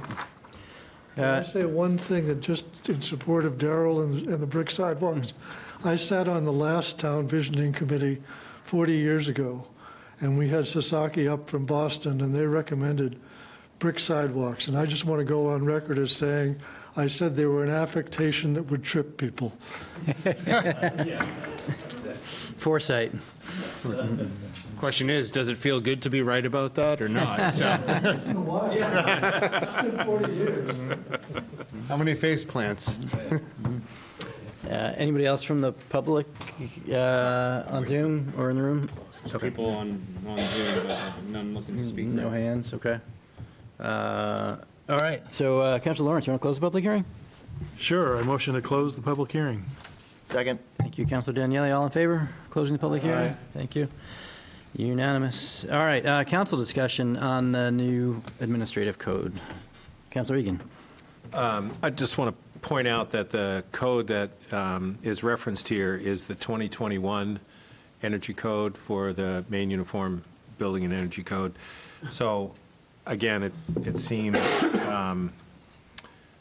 it seems disingenuous to be talking about a stretch when we're adopting something that the state has already had out for 2 years. So that may not mean much, but it is the latest energy code that can be universally adopted by municipalities. So I'm encouraging us to consider that. It is worth noting that all construction project, new construction projects paid for by any state dollars, any Maine State Housing Authority housing projects, or any federal spending in construction of buildings is already following this code. So while we're seemingly moving us along and reaching for something here, I think what we're actually doing is keeping up with where the industry is going. Councilor Bradley. Move the question. All right. Is there a second? All right. Anybody who's cut off by that motion? I got an answer for your question. I have an answer for the question. It applies to additions, but not to renovations. Okay, thank you. So if you're expanding, yes. If you're redoing, no. Actually, Councilor Bradley, we don't have a motion on the floor yet to move. Oh, I removed my motion. In the spirit of what you're after, Councilor Egan, I'll give you the honors if you want him to read the motion. Be it ordered that the amendments to Chapter 2 Administrative Code, Section 509, to adopt current energy codes effective July 1, 2023, be approved. Second. Thank you, Councilor Bradley. Any discussion quickly before we move the question? Move the question. All right, the question's been moved, so all in favor of the motion to adopt the energy stretch codes? Any opposed? Is that unanimous? I think it was, yeah. 7-0, so we now have new energy codes in place for July 1. Thank you very much. Thank you, gentlemen. And it sounds like we'll have another piece to this coming up soon. Councilor Bradley? You know, we're doing a lot of these things in town, and good for us, but I don't think we get it publicized, which is part of what we do it for, so to let the town know that the leadership thinks these are important things to do, even though they're not going to solve the world. They are things you can do, and we're doing them when we find them. So I would encourage us somehow, new interim person in charge of the town while he leaves to go to York, if you could figure that out. On a related note, do we have a job description for a communications director in the works? It's on the ask, yes. Judy is working on it. It's middle of her list with a few emergency things that have come up, so it is not done, but it's in the pile, and she knows that there's a request, and Jessica also knows that there's a request, and, yeah. Okay. Next up, we have item 54-23 regarding setting a public hearing for amendments to the zoning ordinance, which I believe our town planner is going to introduce briefly, because we're just setting a public hearing tonight.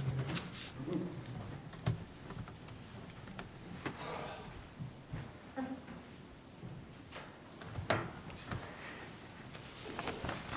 least someone's picking up on it. See how much social media exposure we can get before this item's done. So this amendment that's before you tonight originated or kind of came to light during a recent property transaction downtown. We had somebody that had excess parking and they wanted to sell a lot or a portion of a lot. So they had a structure and a parking lot on one property. So they wanted to split the parking lot off to go with another property.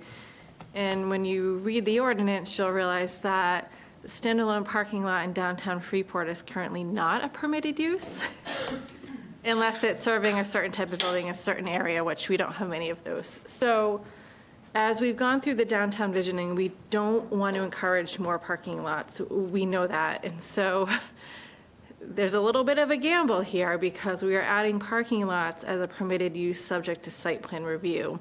The true intent or hope of this, in the situation where somebody wanted to repurpose a portion of the lot to go for another use, it would have created a violation because a standalone parking lot wasn't a permitted use in Freeport. And it also brought to light, wow, we have a lot of parking lots that are standing alone on a lot in downtown Freeport. So if somebody had a large parking lot, which would be a non-conforming use, and they wanted to split it, for example, to, keep half and redevelop half, this would be problematic. We know that nobody wants to buy a violation knowingly. You know that better than I do. So this was really put in there to help remedy situations like this where the hope is for redevelopment. That being said, when you add a parking lot as a permitted use, yes, somebody could come in and build a parking lot. That's not the intent. They're going to want to make money. I think one thing is, if they were to get rid of parking lots in a certain area and turn them into housing, maybe somebody's going to want to build a new parking lot somewhere. So just be aware of why this was brought forward. It was brought forward in a beneficial way, but when you add something as a permitted use, there's a little risk. There's, I think, 1 to 2 dozen standalone parking lots that we counted in downtown Freeport, so. Can I ask a question? Sure. I feel like we had a similar issue before with single-family homes in VC1, which were non-conforming, couldn't be expanded. So I thought the way we dealt with that was to say single-family homes that existed as of a certain date were allowed to be conforming. Can we do something similar? Yeah, so we looked at that, but then if you have a large parking lot and you wanted to split it, for example, you're creating new property boundaries, and so then it wouldn't be existing as of that certain date.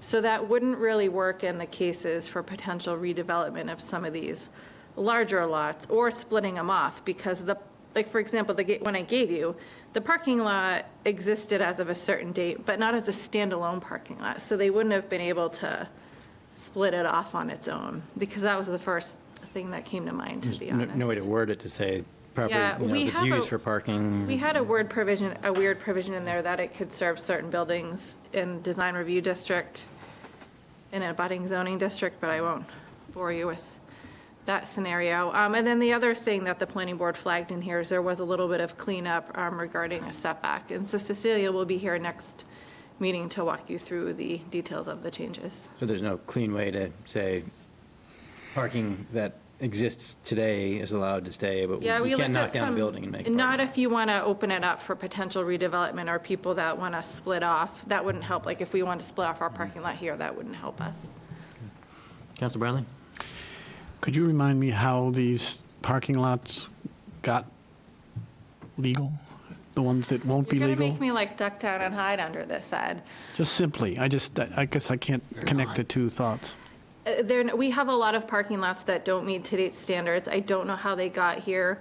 Looking back at some of the language, the only thing I could think of, which would not follow a straight-face test by modern-day standards, is that somehow they were looking at them as being accessory, even though they weren't subordinate incidental on the same lot.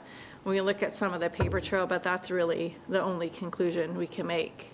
And so Yes, said the town of Freeport has approved standalone parking lots in my time working here, which today, when you read it, is concerning.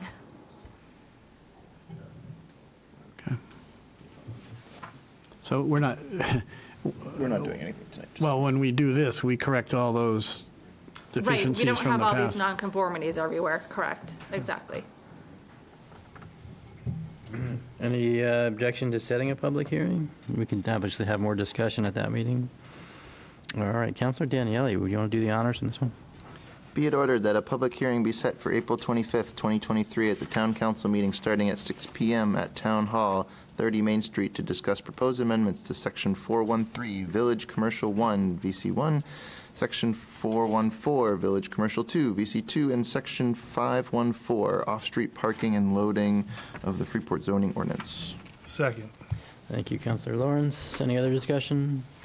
All in favor of setting the public hearing? Aye. Any opposed? That's everybody, 7-0. Thank you. Thank you, Caroline. Item 55-23. Now I understand why Courtney's in the room. Regarding amendments to the administrative code for the Library Board of Trustees. So I think this is an easy one, but do you want to introduce it? Yes, so we are requesting you to set a public hearing to remove management rights of the library from the Library Board of Trustees and update the administrative code to reflect what has been current practice since the establishment of Freeport Community Library.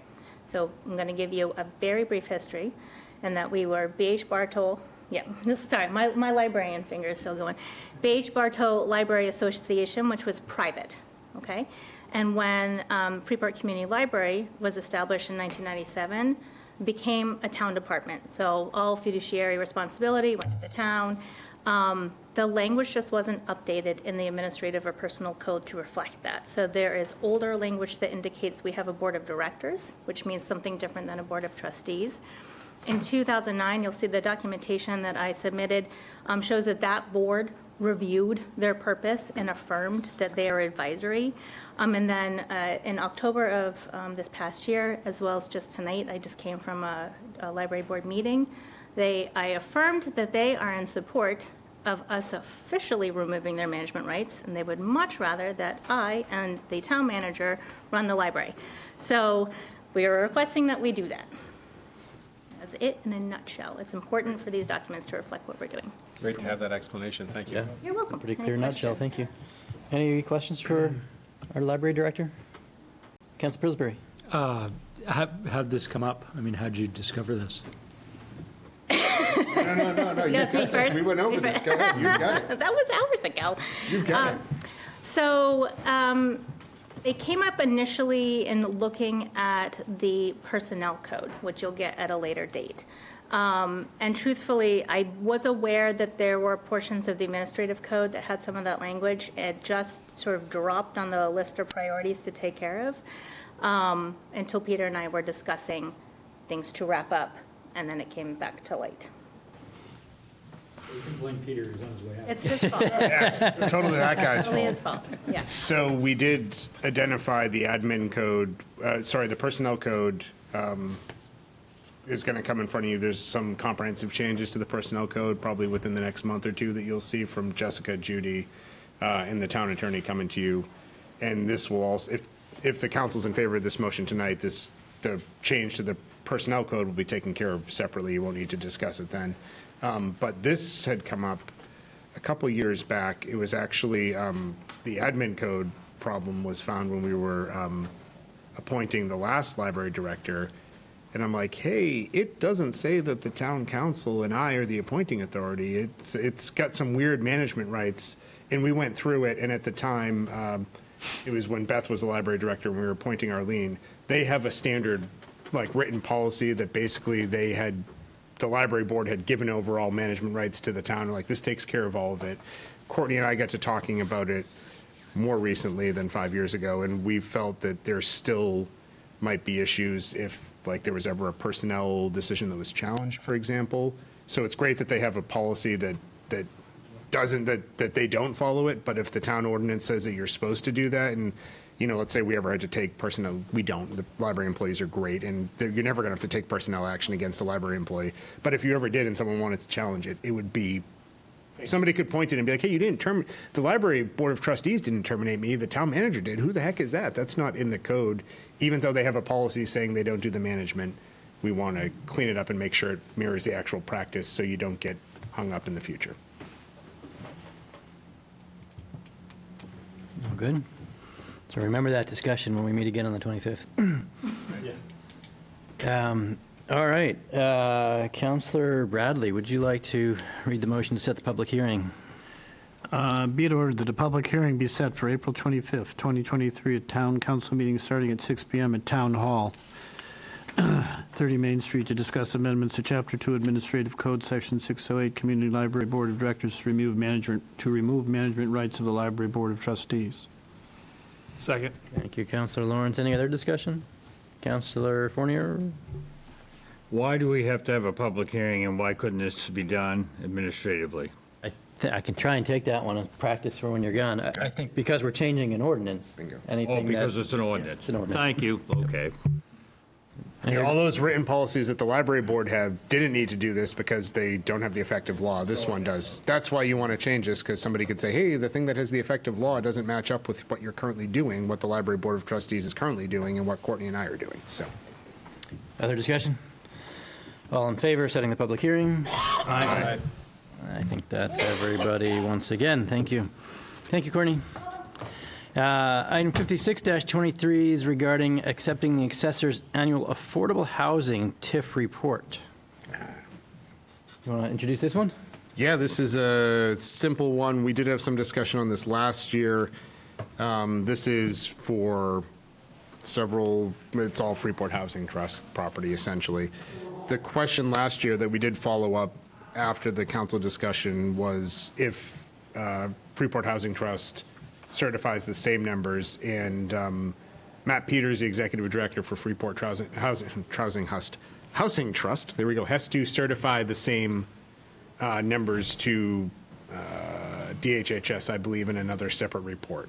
So he did confirm that these are the numbers that they use, that they certify under penalty of all kinds of financial problems if they're lying about their number of affordable housing units. So got confidence. Covenants in all their mortgages. Yeah. They're going to jail big time for fraud if they're lying about this. So, yep. So I've got confidence, and Matt did approve those numbers last year, which carry over to the same numbers this year. Any questions on this? Looks like this is for Oakleaf 2 and for Quarry Ridge. Yep. Those are the TIFs that we funded under TIF. I know they do a lot more than this in terms of certifying their affordable things for all of their other operations, but for TIFs, these are the only two that we give them a break on because of affordable housing. Questions? Councillor Pillsbury, would you mind reading the motion for this one? Be it ordered that the assessor's annual report on the affordable housing TIF be approved. Second. Thank you, Councillor Lawrence. Any other discussion? All in favor of approving the TIF report? Aye. 567, that's everybody. Thank you. Moving right along to item 57-23 regarding a certificate of settlement for last 4 fiscal years. And Jessica is ready to present this one to us. Yeah, so this is something, it doesn't necessarily need to be done on an annual basis, but you certainly need to do it when you have a change in staff. So all this is setting up is relieving the personal liability of the collection of past taxes from Peter to being settled and collected in full or alleviated, and then recommitting some to somebody else who may be named tax collector in a few minutes to continue to pursue collection. So I think I I included the amounts in a separate memo. They are, so 3 years out, there's 0, which yes, you get 100% of the credit for that. 2 years out, it's $4,723.32, which we're going to talk about those pretty soon, and that's, if everything that's goes why according they're to not plan, being will be recommitted. zero as well. So those two won't need to be recommitted. The last year, which is just in lien, not in foreclosure last year, so this is the first year of actual kind of overdue money, is $137,000, which is fantastic for a $30 million, or 28, something like that, $1 million tax commitment. And then this year is remaining 13, almost 14 million. And that represents the second half bills, I think, just went out, so they're not payable yet. So the reason that's a little more than half paid is some people pay their full amount once a year, or commercial businesses, or, escrow will do that. So that number is completely in line, slightly above 50% collection, so it's better than it should be. The only real outstanding number, which I take no credit for, even though it's in my name legally, Jessica and her staff, the only outstanding number is $137,000 in collectible taxes. To contrast that, they were back taxes when you recommitted these to me when I started here, they were back taxes to the 90s. It wasn't much, but they were, a foreclosed piece of property that was never cleared up and things like that. So that had carried over for years. I don't think the amount was much more than this amount. This is a pretty standard high collection rate, but there were like years and years and years. And I know Abby had cleaned some of those up when she was finance director, but you took a stab at like 7 or 8 years of back taxes to clear those up. We went to auction on a couple of properties. We cleaned up all the back taxes. Now we are 2 years out. Well, 3 if you count the 4 properties we'll talk about later tonight. Yeah. So you take a bow for that one. That's incredible. And I will, just to kind of point out, the reason why a lot of these get down to zero is because, I'm bringing them to you at a point in time when we have a change in staff. If I were to do this annually, it would be more like the 137,000 one that's brought to you. The point of these is not necessarily to get down to zero. I mean, I take it upon my job to get them down to zero. That's what I do. However, the process of the certificates of settlement are just to stipulate that there's no longer a personal liability to someone to be responsible for those taxes. It's not saying that collection is going to stop. It's just saying there's no more personal liability to collect that. We take it that collection is still going to continue, and we'll do what we can. It's just not a personal liability to someone. So we're settling all 4 years, saying you don't have to collect these anymore, but 2 of those years we're saying, no, there's still money here that does need to be collected. It just won't be by Peter. Correct. It'll be by somebody else. Exactly. Yeah, the 137,000 still needs to be collected. As well as the Yes, 14 million, yeah. But you're putting her on the hook legally for that collection. Right. And then the And I mean, in theory, you could do just the settlement from Peter and not do a recommitment on that one to me, because this is just an accounting of where things stand. And it's just, like I said, alleviating that personal liability. It doesn't mean that if you didn't recommit the 137,000, it doesn't mean that those people don't pay their taxes. he's not This gonna is go just a formalization of the process to say, we're no longer going to, pursue Peter if this does not get collected individually. Does anybody have an issue with recommitting in your name before we take up the next motion, which appoints you as tax collector? Is that an issue, or is that just a administrative point that- One comes before the other. There's no reason to appoint her if you're not going to commit. There's no reason to commit if you're not going to appoint her. So I'd maybe even take them together, but. Well, Yeah, Councilor and Fournier. probably when a new manager comes in, we're going to be also readjusting a lot of this stuff down Yeah, the road, I right, would again in think. 6 So months, this yeah. allows us to continue to operate. I would strongly suggest that the long term, there's not a problem in the short term, but the long term is the treasurer and tax collector aren't the same person. Right, they should For be obvious separate. separation of duties. So I wouldn't expect Jessica to do it for more than 6, 7 months here. So, which in theory should be before your next your next tax bills go out, so. Can we combine, anybody object if we combine these and say that 5823 is another be it further ordered, so that we do it all at the same time? You can add that, be it further ordered, Red's great. Yep. All right, super. You want to read that one second, read the first one, be it ordered, and then the 5823, and then be it further.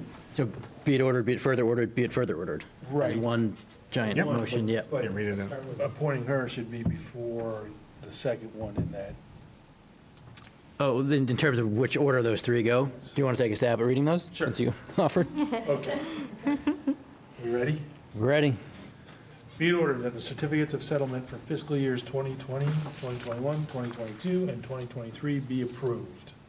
Be it further ordered that the town council confirms the appointment of Jessica Malloy as tax collector. Be it further ordered that the certificate of recommitment for fiscal years 2022 and 2023 be approved. Second. Thank you, Councilor Lawrence. Thank you, Councilor Daniele. Any? Oh, you want me to read that on the, I didn't have my mic on. Oh, okay. Chris, I think you got that right. Okay. Okay. I'm sure the room mic picked you up well enough. Any other? And I'm loud. Louder than I am. But that's not a ding on you. It's on me for being soft. Any other discussion? All in favor of these tripartite motion? Aye. That's everybody. Thank you, councilors. Thank you, Jessica, for Yeah, offering so just to. don't forget to sign those. Be personally on the Sign hook. that Okay, sheet I have if you that. have it before to the end of the Sign night. it and pass it down. Sure. Item 59-23 is also for you, so don't walk away. This is about our new purchasing policy that you're recommending for us.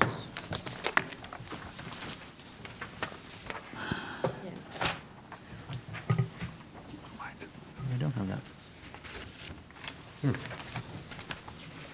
Need a copy?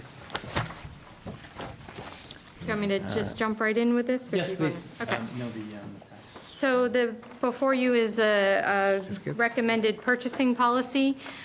We do have a current purchasing policy in place. It's like a four-liner.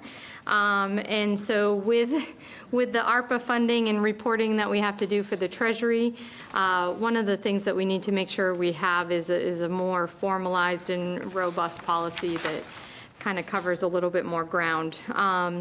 I believe a draft of this policy was given to you a few meetings back, maybe a couple months ago. I'm going to say maybe, I don't have a date on the first one, but there was a few questions and clarifications that were needed, particularly with the conflict of interest section. And then, trying to see if I had any other notes, sorry. Emergency definition further with the emergency purchases section. So this policy before you just kind of goes into what the conflict of interest parameters would be, and that there should not, any conflicts of interest when there is a purchasing event should be disclosed. It allows for anything under $10,000 to be made by the designated purchasing agent or who they designate to purchase on their behalf. So like the town manager is your purchasing agent, the designees would be department heads on their behalf.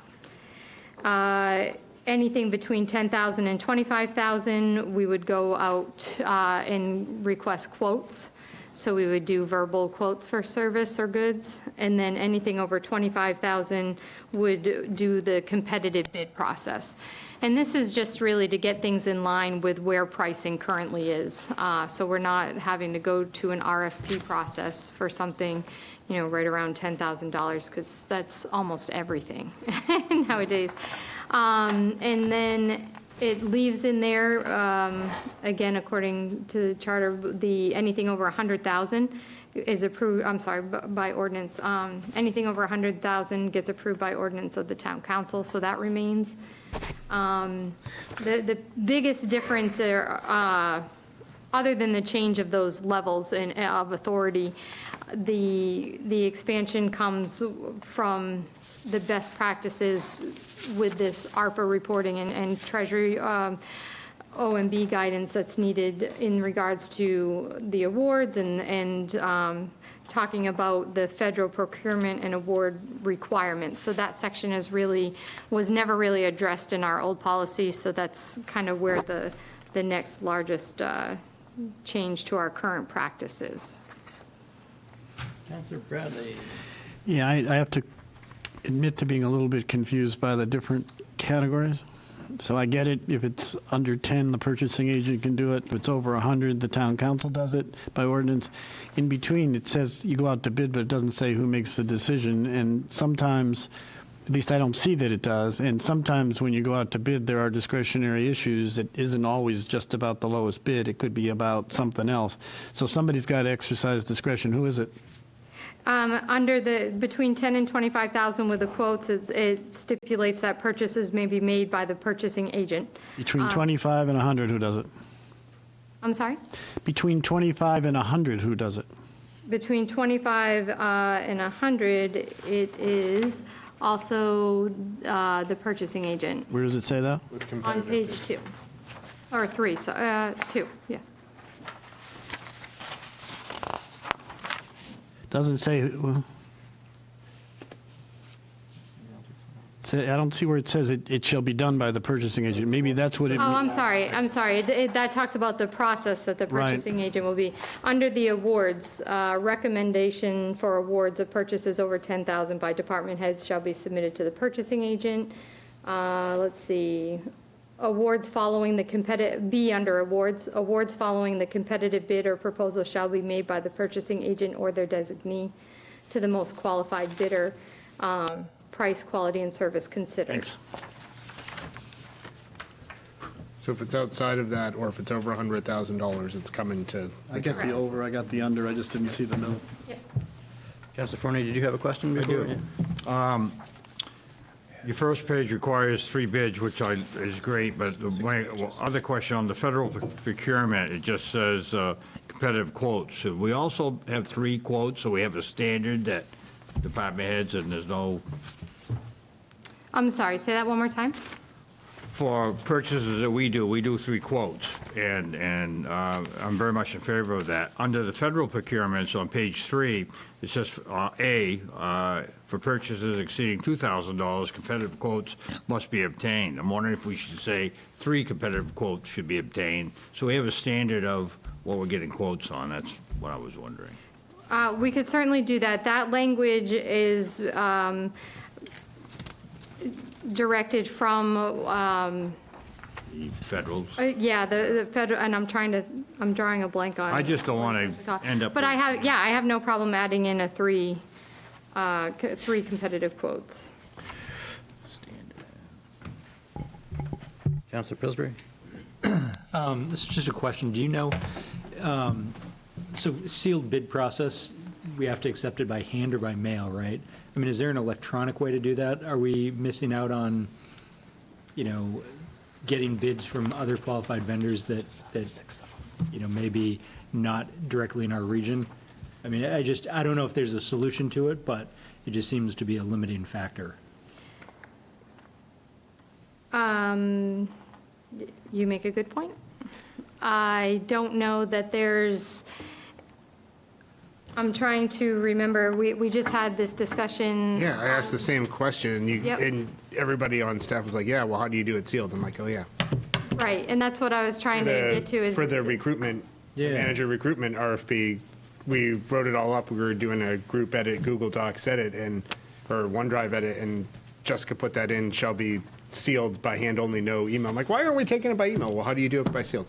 Oh, Right. I don't know the there's no real way to technological seal. solution, but I'm assuming there is one. I think there Could is you lock software it? to do it, but, Yeah. there's a cost associated with that. So is that something we want to pursue versus? Right. I mean, people will overnight, we'll get them overnighted from all over the country. It's a cost to a bidder, though, for sure. And if they see it the day before, they're not going to get it done in time. Yeah. Unless you're local and you can drive it the next day. Well, I mean, we're seeing all these issues with sourcing goods and services. I mean, should we cast the net as wide as possible? I mean, I don't know. If it's going to cost us $10,000 a year, no. But if there's some solution, I just don't know. I mean, somebody else must have cracked this nut. I'm sure it's done. But Yeah, do you know if our financial software has a module to accept bids online? Not that I'm aware of. I have not seen a bid module as part of that. So, a good point. My guess is we could probably get something like that fairly easily. So maybe we approve this tonight and then look into the ability to set up a way to accept bids under seal, essentially. But, what you submit is what you commit to. and this is a council policy, so We can change it without. you can either change it on any given Tuesday, or you can even direct Jessica or your next manager to be like, hey, we consider that to be sealed if you use that software, don't worry about it. As long as you don't think it's being broken, that's what matters. I mean, setting up a separate email account that doesn't get opened until the day of, I've seen other groups do that. Or adding Could- it as an attachment that you don't open and you don't have anything in the subject other than this is a bid. Could do that. Yeah. And I guess I would consider, even based within this policy, that would be considered in writing, and if it's either encrypted or, you know, you can kind of consider that as being a sealed option, you know, with obviously the subject line being clearly marked. I would think that would still meet the parameters of this policy as written, so. Password protected, encrypted PDF. Password and send 2 emails, one with the thing. Right. Or you call the person up at 10:03, hey, what's your encrypted password? Yeah. Yeah. All right. So it sounded like there was at least one tweak that you guys wanted to make to the document, I think, based on the conversation Daryl and Jessica had. Is that right? Putting in the three competitive quotes. Yeah, is we Under clear the on- federally funded, yep. Yep. And I mean, if you want it, if everything else looks fine, if you just want to amend the order to be that it does say it, that the amended purchasing policy be approved, I think it would cover that amendment. So, Yep. Sounds good to me. Daryl, do you want to make that motion? Be it ordered that the amended purchasing policy be approved. Second. Thank you, Councilor Lawrence. Any other discussion? All in favor? Aye. That's everybody, 7-0. We're on a roll. Thank you. Thank you, Jessica, once again. All right, home stretch. Almost the final page. Item 60-23 is regarding dog warrants. Every year, we have to certify dog warrants to go after people that haven't paid their license fees, correct? Correct, and I'm not on there this year. I don't think you are either, Mr. Chair. No, we're appointing our police chief and our animal control officer to go after the Aggies and the Enzos and the Junos and the Woodies and Corny, Roxy, Bentley. Any questions on how we do dog warrants and on what we're approving? This is just an annual formality, signing the warrant, and we turn it over to the code, the animal control officer. Animal control to enforce. Going knocking. Questions? So this will go to everybody who's on that list?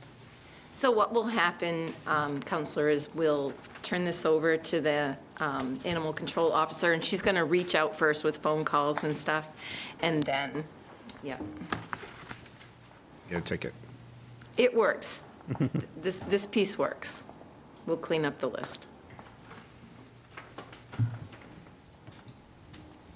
All right, Councilor Daniele, do you want to make this motion? Since you're not on the list? Be it ordered that the 2023 dog warrant be endorsed. Second. Thank you, Councilor Lawrence. Any other discussion on this one? All in favor? Aye. That's everybody. This one needs to be signed, so I'll sign it and pass it down. Item 61-23 is regarding an addendum to the Hunter Road Field Maintenance Agreement, which Take that one. Peter's going to introduce. Yep.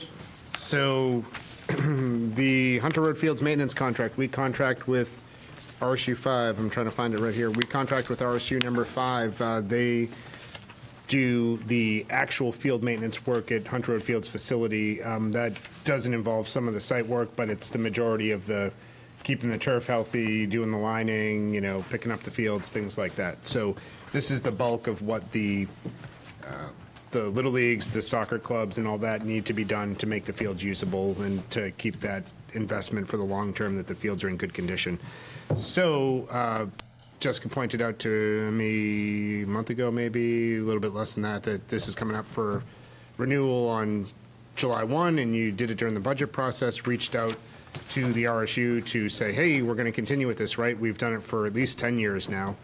And we got back a request from the superintendent that said they would like to continue with everything but those three changes. It's a several multi-page document. So I know that everyone's pretty happy with the work that the RSU does. Occasionally, there are little tweaks that need to be made, but they do a good job of working with our staff to make that happen.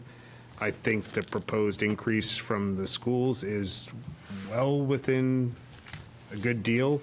We did price this out 5 years ago to see whether it would, we got the question whether it would make more sense to outsource this to a contractor, and the difference was substantial. This was substantially lower to do it with RSU 5. So if they're going to continue to increase it at 2% annual escalator, I think that is better than the rate of inflation, and we should probably stop talking about it and sign the document. Questions for Peter? Before they change their mind. Councilor Egan? I'll just add, it's small stuff here and it's getting late, but in 20 seconds, I liaise with the Hunter Road Fields Committee and I get to hear feedback, 5-6 times a year when that group meets. And there's some new folks on there that are picking up the mantle of leading the various sports divisions, baseball, soccer, field hockey, et cetera, lacrosse. And those new folks coming on who weren't here when Hunter Road Fields was created are ecstatic to report that they get feedback from their competitive teams in their tournaments at the stellar condition of Hunter Road Fields.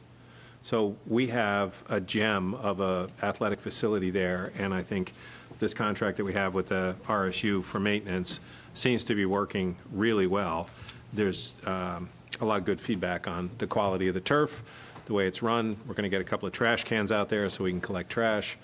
And we're going to do a little bit better about signing the field so that if you're from, Southern York County and you come up and your kid's on field 3, there's no place to tell you that where your kid is playing on field 3. So we're going to get that fixed. But anyway, just pointed out that Hunter Road Fields is a fabulous asset that we have in our community, and I think one of the reasons why is because of this relationship we have with the RSU for maintenance. People come up from Southern York County all the way up here? Yeah, they do. They will now. They come down from outside Bangor, we had games up there. Particularly from the town of York. Crazy. Unfortunately. I never really cared about soccer before, but I think I might take up a burning competitive streak now with kids soccer. Any questions for Peter on this one? I know. Oh, this is. Councilor Egan, do you want to read this motion? Sure. Be it ordered that the addendum to the Hunter Road Field Maintenance Agreement be approved. Second. Thank you, Councilor Lawrence. Any other discussion? All in favor? Aye. Any opposed? That's another unanimous vote tonight. We are on a roll. Thank you for organizing that. Item 62-23, we've got Ms. Sparks back up at the podium to explain what this one is about. I brought company. So I'm here today with Megan Fogg, who is our Adult Services librarian. She's been with us for about 6 years, initially hired to... Stand at the podium just so they can hear you at home. Yes, this is Megan Fogg. She's our Adult Services librarian. Been with us almost as long as I've been at the library, for 6 years. She was hired initially to do adult programming and grow it in its capacity. And last year, she was promoted to Adult Services. So we've really carved out essentially a new department, a more fleshed out department, to be a companion to our Youth Services Department. So I just wanted to give a little introduction as to who she is, because I'm going to turn the floor over to her, or the podium. Welcome. Thank you for the opportunity to speak tonight. I'll try and be brief. I think in front of you is the draft proclamation. So I'd just like to give you a little background on that. So Finding Our Voices is a nonprofit education organization dedicated to breaking the silence of domestic abuse through publicity campaigns and mutual support for survivors. So they do outreach for municipalities to generate conversations and education in communities, and they approached the library in November of last year to bring this to Freeport, and we happily agreed. So The most visual aspect of this campaign that we're bringing to Freeport is a bold poster collection of 45 Maine survivors. And I have examples of promotional materials if you'd like to look at them. But in addition to this month-long, thank you. In addition to the month-long poster campaign, we are approaching town businesses and organizations, and they're going to hang posters in storefronts and in bathrooms. We are soliciting art for a youth art exhibit on themes of love, not love, and love, not love. On May 10th, the library will host a film screening and survivors panel, and the Freeport PD, very happy that they've agreed to be in attendance for support for that event. And then to round out the month, we're going to host our rescheduled Be Smart event, and that's organized with the Freeport PTC. And this is an educational event on safe gun storage and how to initiate conversations about guns for adults and parents. So the wording in front of you, the wording of the proclamation in front of you originated from the Office of Governor Janet Mills, and it's been adopted by other municipalities, including Belfast and Eastport. And her portrait is one of the 45 included in this poster campaign of survivors ages 18 to 83, and they're all Mainers. So the research has shown that intimate partner violence has just increased during the pandemic, and the library is uniquely positioned in the community to have these conversations. So we can't do it alone, though. So in addition to all of our current sponsors and partners, I'm in front of the town council to humbly request that the town council support in adopting this proclamation so that we as a town mobilize to say, Freeport breaks the silence of domestic abuse. Well put. Thank you for putting in the effort to bring this forward. I think it's important. I'm going to take this one because I think it's important to read the whole thing rather than just to say it's, as printed. So go ahead and read it and we can discuss afterwards if you want. But be it resolved by the town of Freeport as follows. Whereas domestic abuse and violence are serious injustices that affect people and families of all races, ages, genders, and income levels, and whereas each year nearly half the homicides in Maine are related to domestic abuse and violence, and whereas in Maine over 14,000 people affected by domestic violence reach out for help each year, and whereas domestic abuse and violence are preventable through public education initiatives, advocacy for better policies and support systems, resources affected by people of abuse, and holding perpetrators to account. And whereas we all have a role in changing the cultural norms and interrupting the belief systems that underlie abuse and in making abusive behavior socially acceptable. And whereas Freeport Breaks the Silence of Domestic Abuse Month is an opportunity to shine a critical light on the issue of domestic abuse and violence, we, the members of the Freeport Town Council, do hereby proclaim June as Freeport Breaks the Silence of Domestic Abuse Month and urges all citizens to recognize this observance. Second. Thank you, Councilor Lawrence. It should be May. Does it say June? It says June. Oh, no. Missed that typo. Should that be May? It should be May. Yes, please. I will make that change. I'm glad you read it out. Yeah. I think it was in the, Belfast. it was in Oh, the resolution took it from that another- we lifted off of. Remember the example? Yes. Probably, yeah. Oh, yes. Mhm. Apologies. But I think that was It's probably all from right. last year, not from this year. As amended. Does your second still stand? It still All right, stands, yes, all right. as May being, Yeah. Any other discussion on this one? Yeah. Councilor Bradley. Domestic abuse and violence are not necessarily physical. It's all forms of control and abuse of a partner, male or female. And so it's a much bigger thing than just the people who end up in hospitals. It's the people who suffer long-term relationships that are, quote, abusive. Is that correct? It is, yes. And we're also seeing much more education on financial abuse as well, controlling people by them not having any assets or access to what should be shared belongings and stuff like that. Thank you. Other discussion? All in favor of the proclamation? Aye. That was an easy one. Thank you That is very much. unanimous. Thank you again for bringing this to us, and let us know if there's anything else we can do to help in your efforts. I'll pass this one down for signature along with the folder. There's some other documents there. You can put them all in the folder when you get them. So say you were aware of an abusive relationship that wasn't being addressed by the family or the couple. What are the opportunities for observing this proclamation that we just passed? I don't mean the council, but just mean as a resident or a citizen.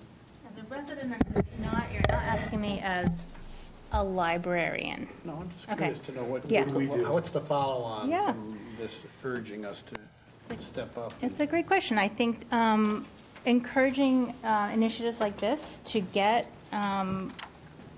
all different kinds of posters with recognizable faces or information in places, any place that we can think of where people are gathering of all ages. I keep thinking about some of the things that I saw growing up, in a bathroom or a high school bathroom, where I may not feel comfortable standing outside a guidance counselor's office to look for resources, but if I saw something in the bathroom, I might make a phone call, or somebody saw a resource they could pass on to me. Who do you call? Well, there are actually hotlines. The state, what's the new one from the state? Is it 211? There is one. There's a new hotline that we actually have that information at the library that connects callers to trained professionals. I think it's counselors who volunteer their time. Yeah, to hook that up. So we can make that information available on our website. But yeah, I think just trying to get as much information as you can. If nothing else, you can send somebody to the library and we can source some information for them. It is 211. Yeah. 211. Yeah. Also, we talked earlier about our. Thanks, Jake. We talked about our alternative response specialist at the police department. He's a Yes. fantastic contact for Great something that may not be, that may need some social intervention, but not necessarily policing intervention. He's actually coming to our staff training on Monday. We have safety training in the morning. We're going to open late. And he's coming to introduce himself, tell us a little bit about the work he does so we can connect people and also utilize him as a resource ourselves. Thanks for your question. Thank you. All right, thank you again. Our last action item is regarding our town council goals and guidelines. So we looked at this last time, and we had a good discussion. I tried to capture the spirit of that discussion in a revised document, which made it into your packets tonight. Since then, Chip and I have gone back and forth about a couple of adjustments as well. So I'll leave it up to the council to decide how you want to handle it based on what we have and how you want to change it. Okay. Okay, well, so, yeah, Dan and I went back and forth. So here's what I think we should do. The top portion looks good, but I would take number 2 and number 6 in the goals portion and make them goals number 2 and number 5, make them guidelines 5 and 6, because it's very hard to measure those two things. And then for goals, goal 1, I would add increase communication channels by 2, just so we have a goal. Goal's got to be measurable and accountable. We can certainly see if we've done that. So on goal number 3, I would say, I would just add start 4 projects, complete 2 projects. Under the goals in the town council. Goals at the top? No, goals are the bottom ones. So all I'm changing is some of the goals are going to become guidelines, and some of the goals are going to have things that we can say, yep, we accomplished that. Okay? So goal number 1, I would add as the goal to add communication channels by 2 different ones. Goal number 2 would be move up to the top and become guideline number 5. Goal number 3 would become goal number 2, and I would say we start 4 projects and complete 2 projects. Goal number 4 becomes goal number 3, and I'd say increase number of applications by 5%. That's encourage participation in town boards, committees, and will review policies that could make service to the town more attractive to a wider audience. And we could track that by increasing how many people apply to be on the town councils. And then goal number 5 becomes guideline number 6. The council, together with the town manager, will diligently follow up on and communicate openly about approved actions. And so the 2 that we move up are just 2 that I couldn't really figure out a way to make them measurable so that we could say, oh, yeah, we accomplished that. That's good. Unless someone else has some other idea. Thanks for putting in that work, Chip. I know we went back and forth, so appreciate it. Yeah, Councilor Bradley and then Councilor Daniele. I get it, and I applaud, I guess, what you're calling the quantification of what are the goals. What I don't applaud or don't agree entirely with is your examples of what you would That's fine. quantification. But that would lead us to a long discussion probably about what anybody thought, for instance, was a appropriate quantification of implementation of the downtown vision plan. I might have a much different idea about that than you. Well, I was just trying to put something down, and it's probably number 2 goal for downtown visioning. So this is our goals for this year. This just says if we start 4 projects, and maybe it's 1 project or 2, I don't know what that number is, but I thought with 4.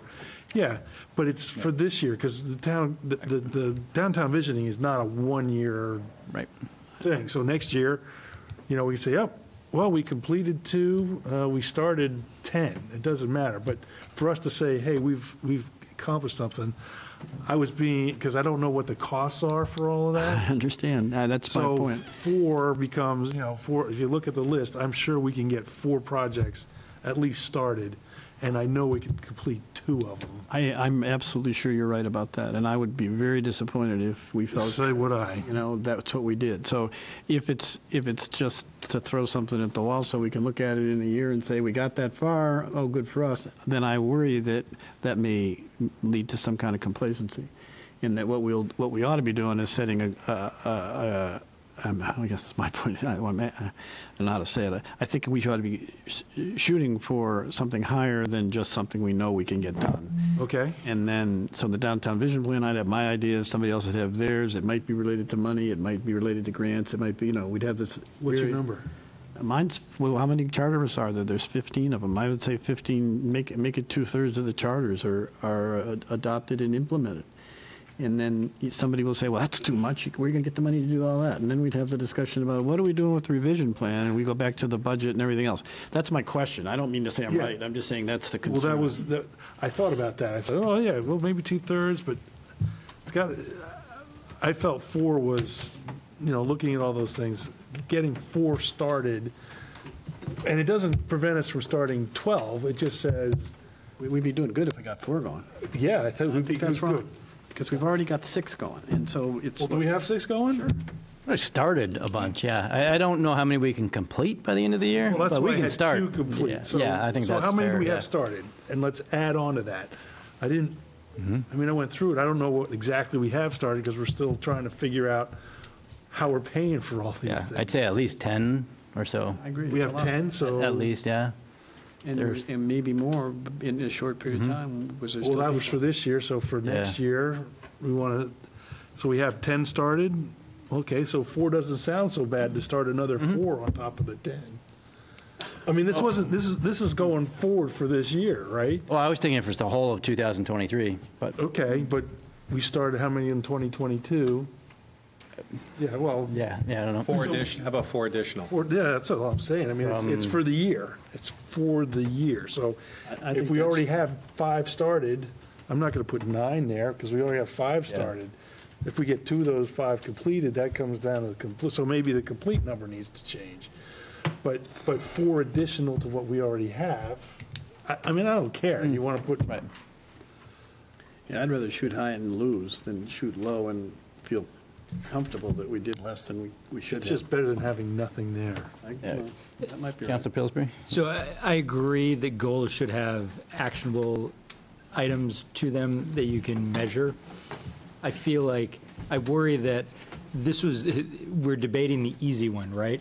We've already got momentum going with this. We all understand the projects that are ongoing and what might be realistic, and we've debated it for a few minutes, and it doesn't seem like we can find a good agreement. And I look at a goal like, support increasing multifamily housing and mixed-use development in downtown Freeport. That is incredibly nuanced, and I don't know that we're the experts to be setting those metrics. So as much as I don't want to say we need something to aim for, I mean, we're also, in April, we had our retreat to review and set these goals. That would have been the time for us to set and have a debate around metrics and what we want to accomplish, or if we need to bring in someone like Freeport Housing Trust to set a realistic goal for us. So instead of spinning our wheels and just setting something to set something, is this a learning opportunity for us to say, okay, as we set new goals in the future, this is how we should approach it, and for this year, progress made on these things can be documented, and we just don't measure it against anything. Best efforts. Well, yeah, but since I've been on this, I've been trying to get goals measured. So it's not something that just came up this year. Just my point of view, and I didn't, I think they're pretty good the way they're written. And it just gives us something to say, yep, we did this, yes, we did that, and yes, they should stretch us, but this is the first time we're doing it, so, and really the first time we're really talking about the other side of that on this council. So. Chip, what did you have for multifamily housing? What was your metric for that one? Well, the multifamily housing one is a guideline. Oh, that one you moved up, okay. Which is what, number 2 and number 6 should become. So the goals are what we accomplished. The other ones, the top ones, are guidelines. This is what we're going to try and do. The bottom ones are, here's what we're deciding we're going to start doing, or. So isn't that number 4, though, the council will support increasing multifamily housing and mixed-use development in downtown Freeport? Are you saying move that one up to the top? Yes. Yes. No. 4. The council encourages participation on town boards. No, the multifamily housing and mixed-use development in downtown Freeport. Okay. That's 3. That's 3. That's number 3. And that would become that. And that's goal number 2, and I said start 4 of these things and complete 2. I mean. Wait, for multifamily housing and mixed-use development, you're saying start 4? Full downtown That's the visioning vision, plan and the mixed house using development. All of that. Whatever 4 projects we get started, either the downtown visioning or the multi-house, or maybe move the multifamily housing up 1. Councilor Lawrence's has 5 at the bottom, and this draft has 6. So I think that's where some of the confusion is coming. Got it, okay. Yeah, I'm going off the paper that was handed to us. From at the last meeting? No, this was in this packet today. Yeah. So what was in your packets was, I don't have any amendments that Dan has made. What's in your packets was what was given to you last time. Did you put anything on? That was, okay. I think what I emailed you guys might be different than what. Yes, because I didn't see these added to it. Emailed, not me. So Yeah, that's the one I forwarded you later on after you already sent the give them packets what out. you didn't give me. Why not? You can't make it up? You can't read his mind yet? Got it. Okay. So my apologies. It was. Do you want to have it printed? Well, I mean, what was the 6th one? Let me get back to. Open communication. Okay. Well, they did. They added a new 4, which is the council will support increasing multifamily housing and mixed-use development in downtown. let me do that. Okay, so I don't have, so they broke up, This is the new 4. so they broke this one up? Yes, this one stops period here, Okay. and then this is another. Hang on. All right, so let's make that, okay, so that's 4? So Yes. this, okay. All right, so the down, okay, so that, so your 4 would move up to the top, because I don't have any clue on how to, what we want to do for the multi-housing and mixed-use development.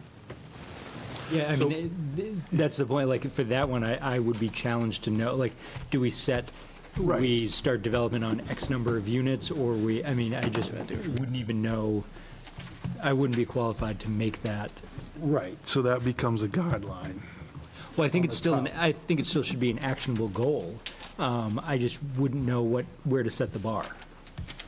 That's why I say make it a guideline, because I don't, we're voting on these tonight, and I might just point out that, not to take a thing away from the importance of goals and guidelines, that our actions and our activities and what we focus on tends to be driven by issues and projects and initiatives that come forward either from the council or from the staff or from the public.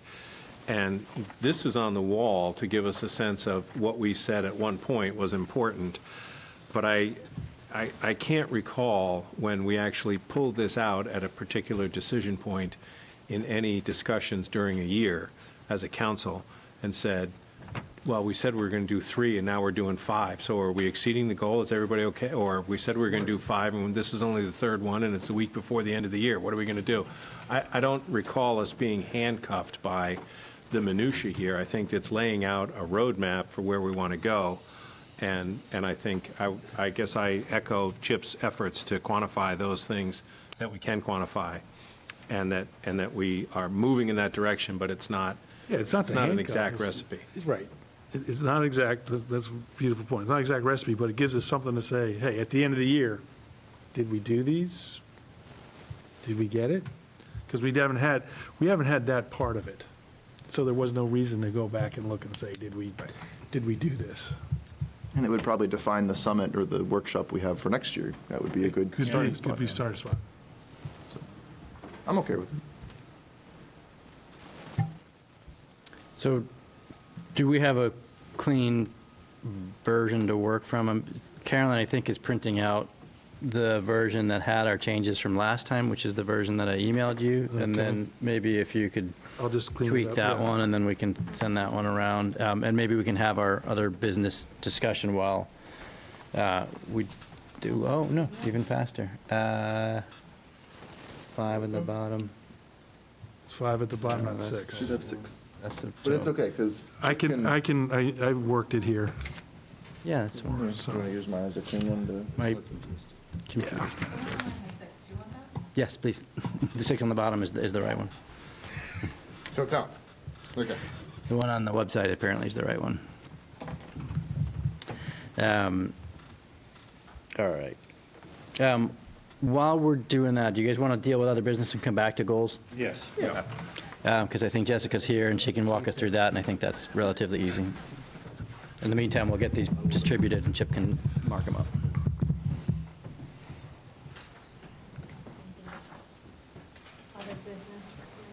Oh, okay, this supersedes your, Yes, Better or worse? better, Winning. in my opinion. Better but more complicated. Yeah.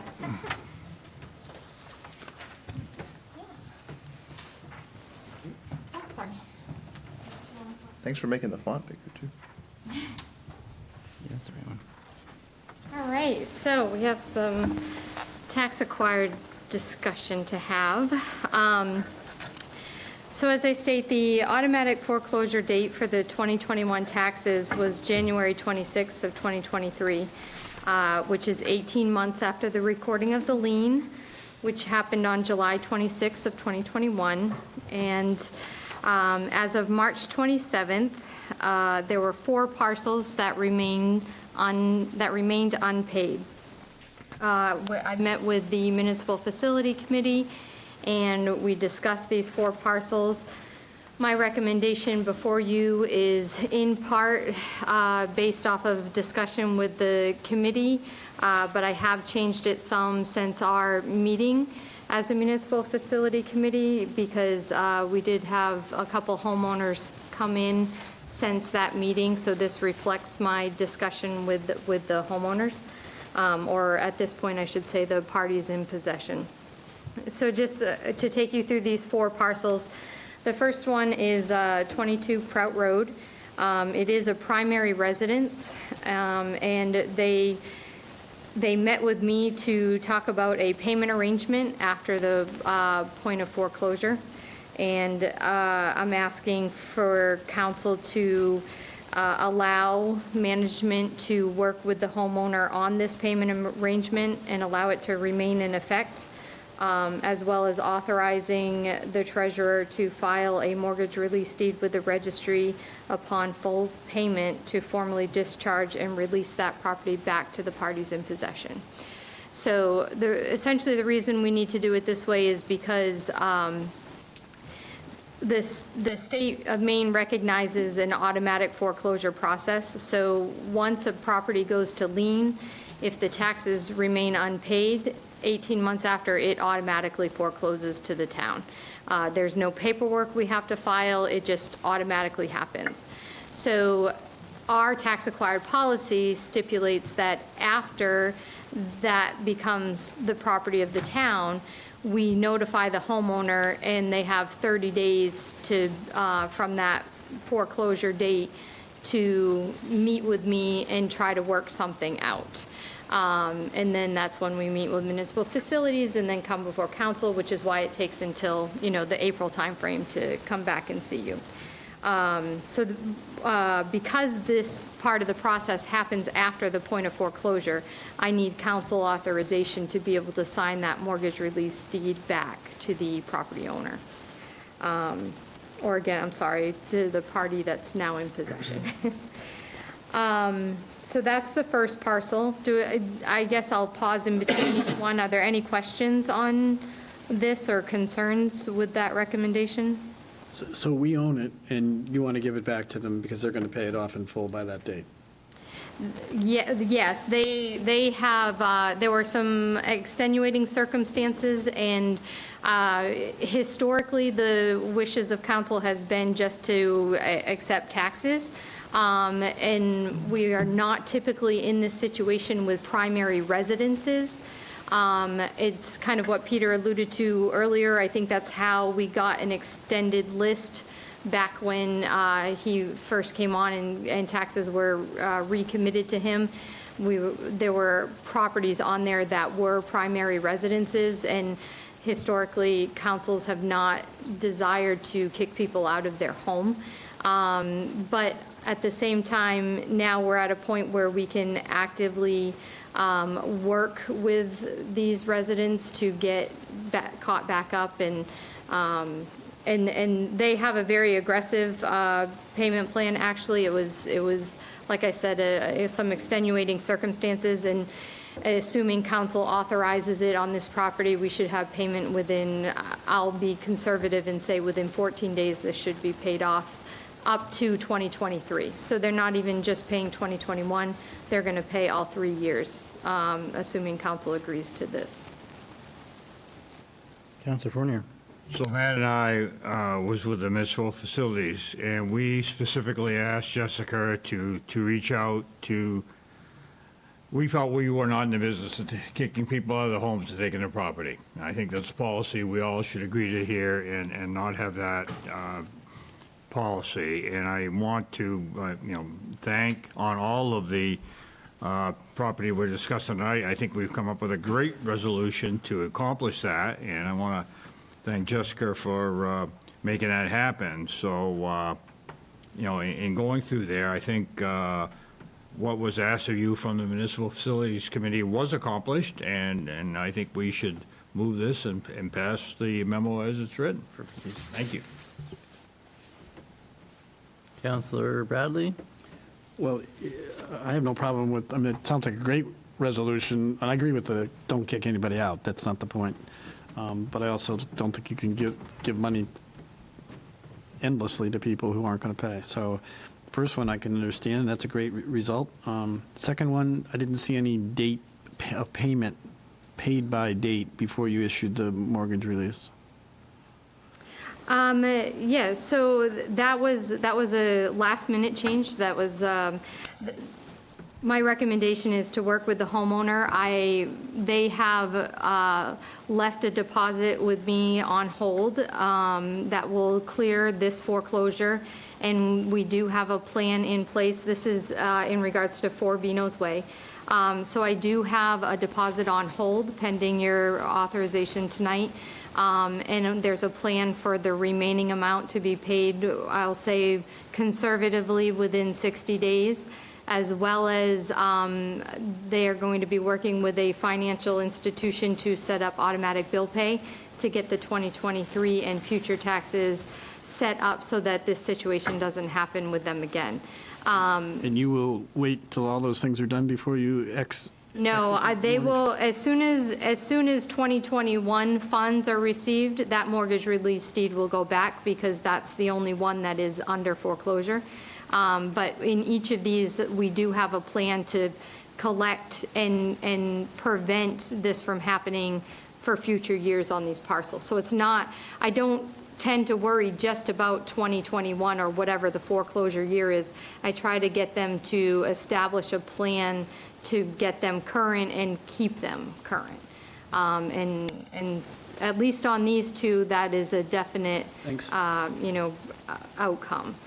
4 Beano's Way, there's a little bit of a process. Like I said, I do have a deposit on hold pending council action, but there are also federal funds that are available to this individual that they are in the process of applying for.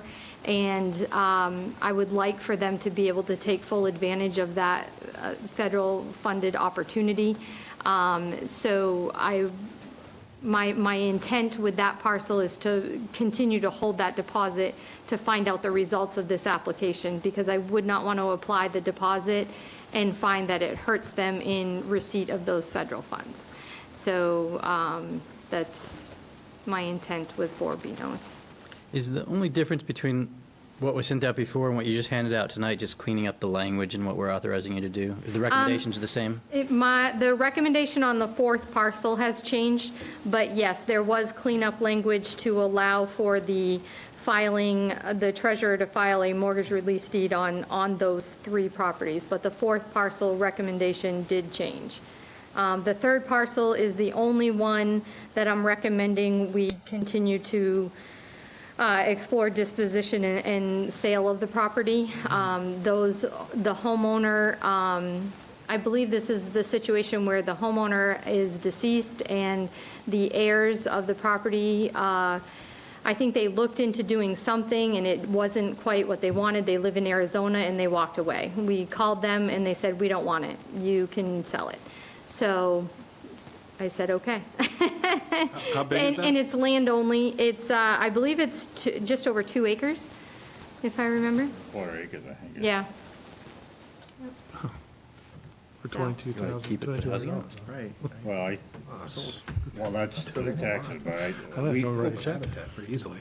we recommended that it would go to auction and have live auction to try to get more than that. We don't want to Hold it, yeah. hold it for that, hold it sell for that. So that's what we recommended through the committee.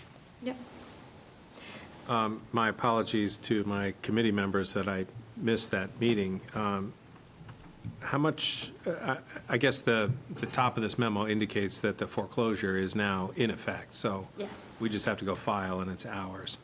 No, it is already ours. Already This ours, is you allowing me to return it back to the parties in Yeah. possession for those 3 parcels once the payment is received. So for that 3rd parcel, has there been any investigation on how viable that lot is for any buildability, getting a building permit, zoning? No, I don't believe there's I have talked with some staff members, and there doesn't seem to be a known use for town facility there. Right, I'm thinking about a house for Habitat for Humanity. town conveys the property over, it makes it a whole lot easier for them to do their job. That's why I don't know a thing about the land, so I'd have to look at it. Yeah, I don't believe that I don't believe it would be as easy as that. There would definitely be some work on the homeowner to get, I think that's what the problem with the heirs had, is what they wanted to do was not allowable. And I think that might be a common concern. Right. I don't disagree at all with your steps and actions to Yeah. take possession of it, or we already have possession of it, but I guess before we actually put it on auction, let's at least spend 20 minutes looking at what somebody might be able to do with it, like Habitat. Sure. Do you want to hold off on that third one? It's not holding. It's not holding off. We still take It possession. is already ours, but ours. the holdoff would be on the recommendation to sell it. Right. You know, but, I mean, you can always Don't auction it put yet. forth a different recommendation to, you know, explore, you know, a Yeah, and that- potential that- habitat for We'll humanity have home. this resolved by the next meeting, Yeah. so it's not going to be Is it anything fair, installed. can we just, so that, to save time at the next meeting, can we say, if it turns out it's not appropriate to do what you're saying to do with it, then we'll fall back on Jessica's recommendation, we're all okay with that? If there's not an alternate proposal. If it's not an ultimate viable proposal to convey it for affordable housing or some kind of housing. Okay. And then the last parcel is a change in recommendation. The memo you initially had was to proceed with the sale of the property. The party in possession did come to meet with me since our municipal facility committee meeting, and there have definitely been some enlightening, extenuating circumstances with this property, and I do feel it would be in the best interest of the town to allow for a payment arrangement to be entered into with them. And they have a strong plan in place to pay it back, and that would probably happen within the next week and a half, with a plan for the future, so it again doesn't happen, you know, things kind of, there were some extenuating personal circumstances and mail issues that delayed some of what they should have received, so. Okay. How much property is that? How much land? On 1527, I think I have that one. Oops. It's a 1.6 acre lot. With structure, correct? Correct. Nothing's really there. I think a couple, possibly. That's the structure. So you don't need a vote from us tonight, you just need some consent that you're doing the right thing, and we're going along with your recommendations with the change we made? With the policy, yes, I do need you to give me the authorization to do those release deeds. Because this is under other business, that's why I'm asking, because we don't have a motion. I think it was because all those releases came up after it was put on the agenda. Yeah. Oh, okay. Those were, the recommendation of the Facilities Committee was to make contact with two of them and to sell two of them. So when it went on the agenda, there were no release deeds back to people yet recommended. So Jessica's made now contact with, we knew there were two that we were trying to get in contact with the people. And they just happened to make contact before the They did. meeting, so I So are we just, ready to take a vote to authorize her to do those mortgage release deeds? for Those three three? need action from the council, right? And we didn't think, when this went on the agenda, Yeah. we didn't think that there would be action on these actionable two. items, yeah. That's why she's It was got to- more just notice when we set the item on the agenda. Because I've seen Jessica have a couple conferences Yeah. so far this week with people Yeah. coming in like, what are we going to do? And Anybody have an objection if we vote on these three? It was noticed as another business item, so not technically an agenda item, but if you're all okay with it, we can add a new agenda item and vote on it. So somebody's going to need to craft a motion. well, I think the only, for these so three Anyway. so that the motion can be that those three, they can be read, that the treasurer be authorized to execute release Release deeds for parcels foreclosure- 1, yeah, 2, and release 4. deeds for those three, so we release our claim, put it back to them. And that be it further ordered that the town council finds that it's in the best interest of the town to do that. That's one of the parts of the disposition policy. So you wouldn't find it in the best interest of the town if you thought like somebody, for example, was abusing the system by delaying payment and trying to get money. In this case, they're primary residences or owned properties that we now think there were extenuating circumstances. If it was just somebody just ignoring mail and, whatever, then we would say, no, it's not in the best interest of the town. But you do need to find that by the policy before we can issue the deeds back, which I think I agree with Jessica's recommendation that at least these three are in Yeah. best interest of the public to return them instead of I do making money want to just publicly point out that the options you have, what I'm recommending for you is kind of the exception to the policy. So under the policy for collection, when it's an owner-occupied situation, the policy stipulates that we can sell it back to the owner for 3 times the tax amount owed.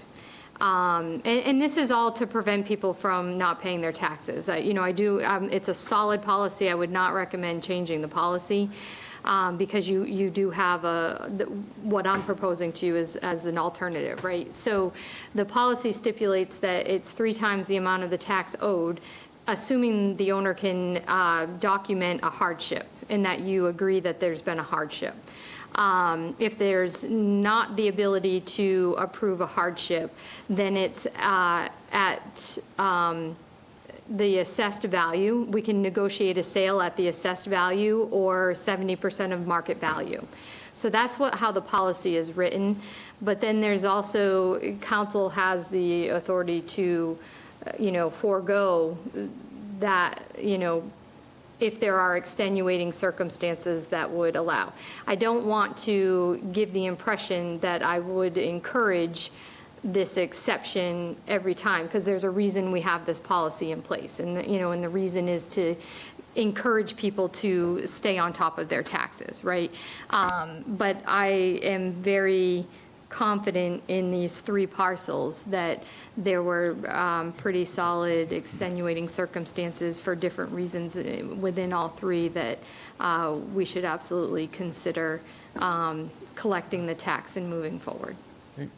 I think we've got a motion ready to go then. Go ahead. Does the motion include full payment? I think that's what it says here, so I assume the motion would, yeah. So- They all say upon full payment to formally discharge, yeah. Are you okay with that? You ready to make your motion? All right, so Councilor Egan. Yeah, I move that we authorize the treasurer to file a mortgage release deed with the registry upon full payment to formally discharge and release the property to the parties in possession for 22 Prout Road, 018048000000, 4 Beano's Way, 022019000000, and 1527 US Route 1, parcel number 01801700A000. And that the council, be it further ordered, or be it further moved, that the council finds it in the best interest of the town to do so. Well done. Second. Thank you, Councilor Fournier, for the second, and thank you, Councilor Egan, for the motion. Any other discussion on these 3 parcels? Yeah, you gotta be quick. Before we vote on motion? All in favor of the motion? Aye. And no objections? That's everybody. Thank you, Jessica and Peter and council, for getting that done, so we don't have to bring it back. Almost lastly, we have goals, if I can ask Chip to kind of reiterate the changes he was proposing on this new set of goals, which has 6 goals at the bottom, should be the latest document, and this is also the same as the one that's posted on the website. My apologies for some email confusion between me and Chris. And then before you take off after this, I do have a request for a very short executive session on a legal matter, so I'll take that next. But Chip, can you take us through the council goals? So the only changes are to the bottom part of the document. Goal number 2 becomes guide number 5. Goal number 4 becomes guide number 6. Yes, please. And goal number 6 becomes guide number 7. Goal number 1, we add increased communication channels by 2. Sorry. I can give you this. Goal number 3 becomes goal number 2. Council will implement our downtown visioning plan, start 4 projects and complete 2 in 2023. And goal number 4 would be, goal number 5 would become goal number 3. The council will review policies that could encourage participating town boards and committees and make service to the town more attractive to a wider audience. And we would know that by increasing the applications by 5%. We could make it 10 or 20 if anyone wants to, but I thought 5% would be good. And then what about goal number 6? Goal number 6 becomes guideline number 7. Shouldn't we call each other once a week or so?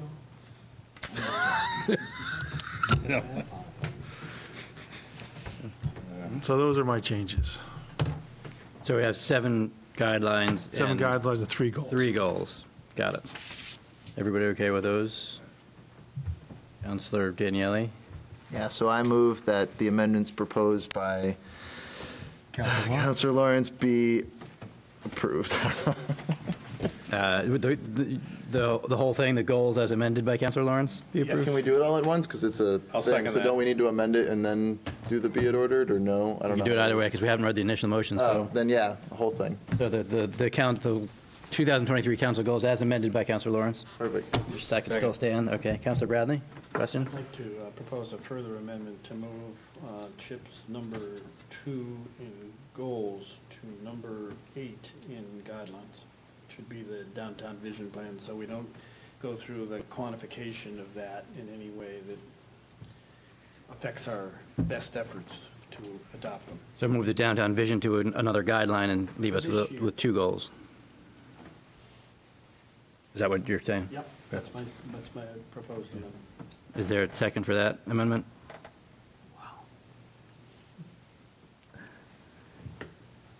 See.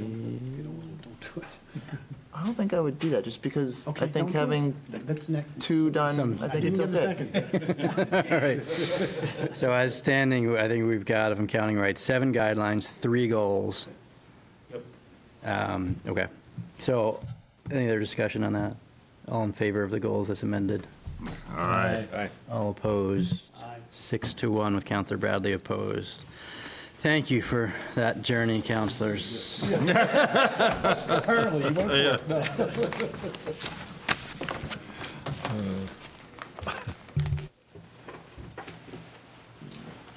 It's not a way to stop it. It's a way to make sure we do it. I trust you. It'll be fine. Make a motion, we adjourn the meeting, and go to executive session. Hang on, we got 1 second here. Executive session. Yeah, okay. All right. Rover. We can kill, I think we're ready to adjourn. Go for it. Make a motion, we adjourn. Thank you, Councilor Fournier. Second. Second to adjourn.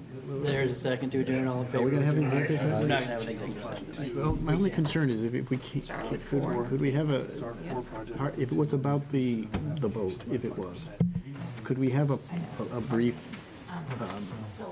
Peter comment on the current status in executive session without having to make a decision about anything?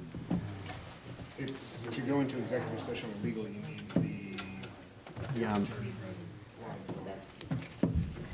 Okay, well, do it out of executive session. What's going on? Oh. That should be on. We've adjourned, so we can We've adjourned, so we can step down and. have any conversation. I don't think we can. Yeah.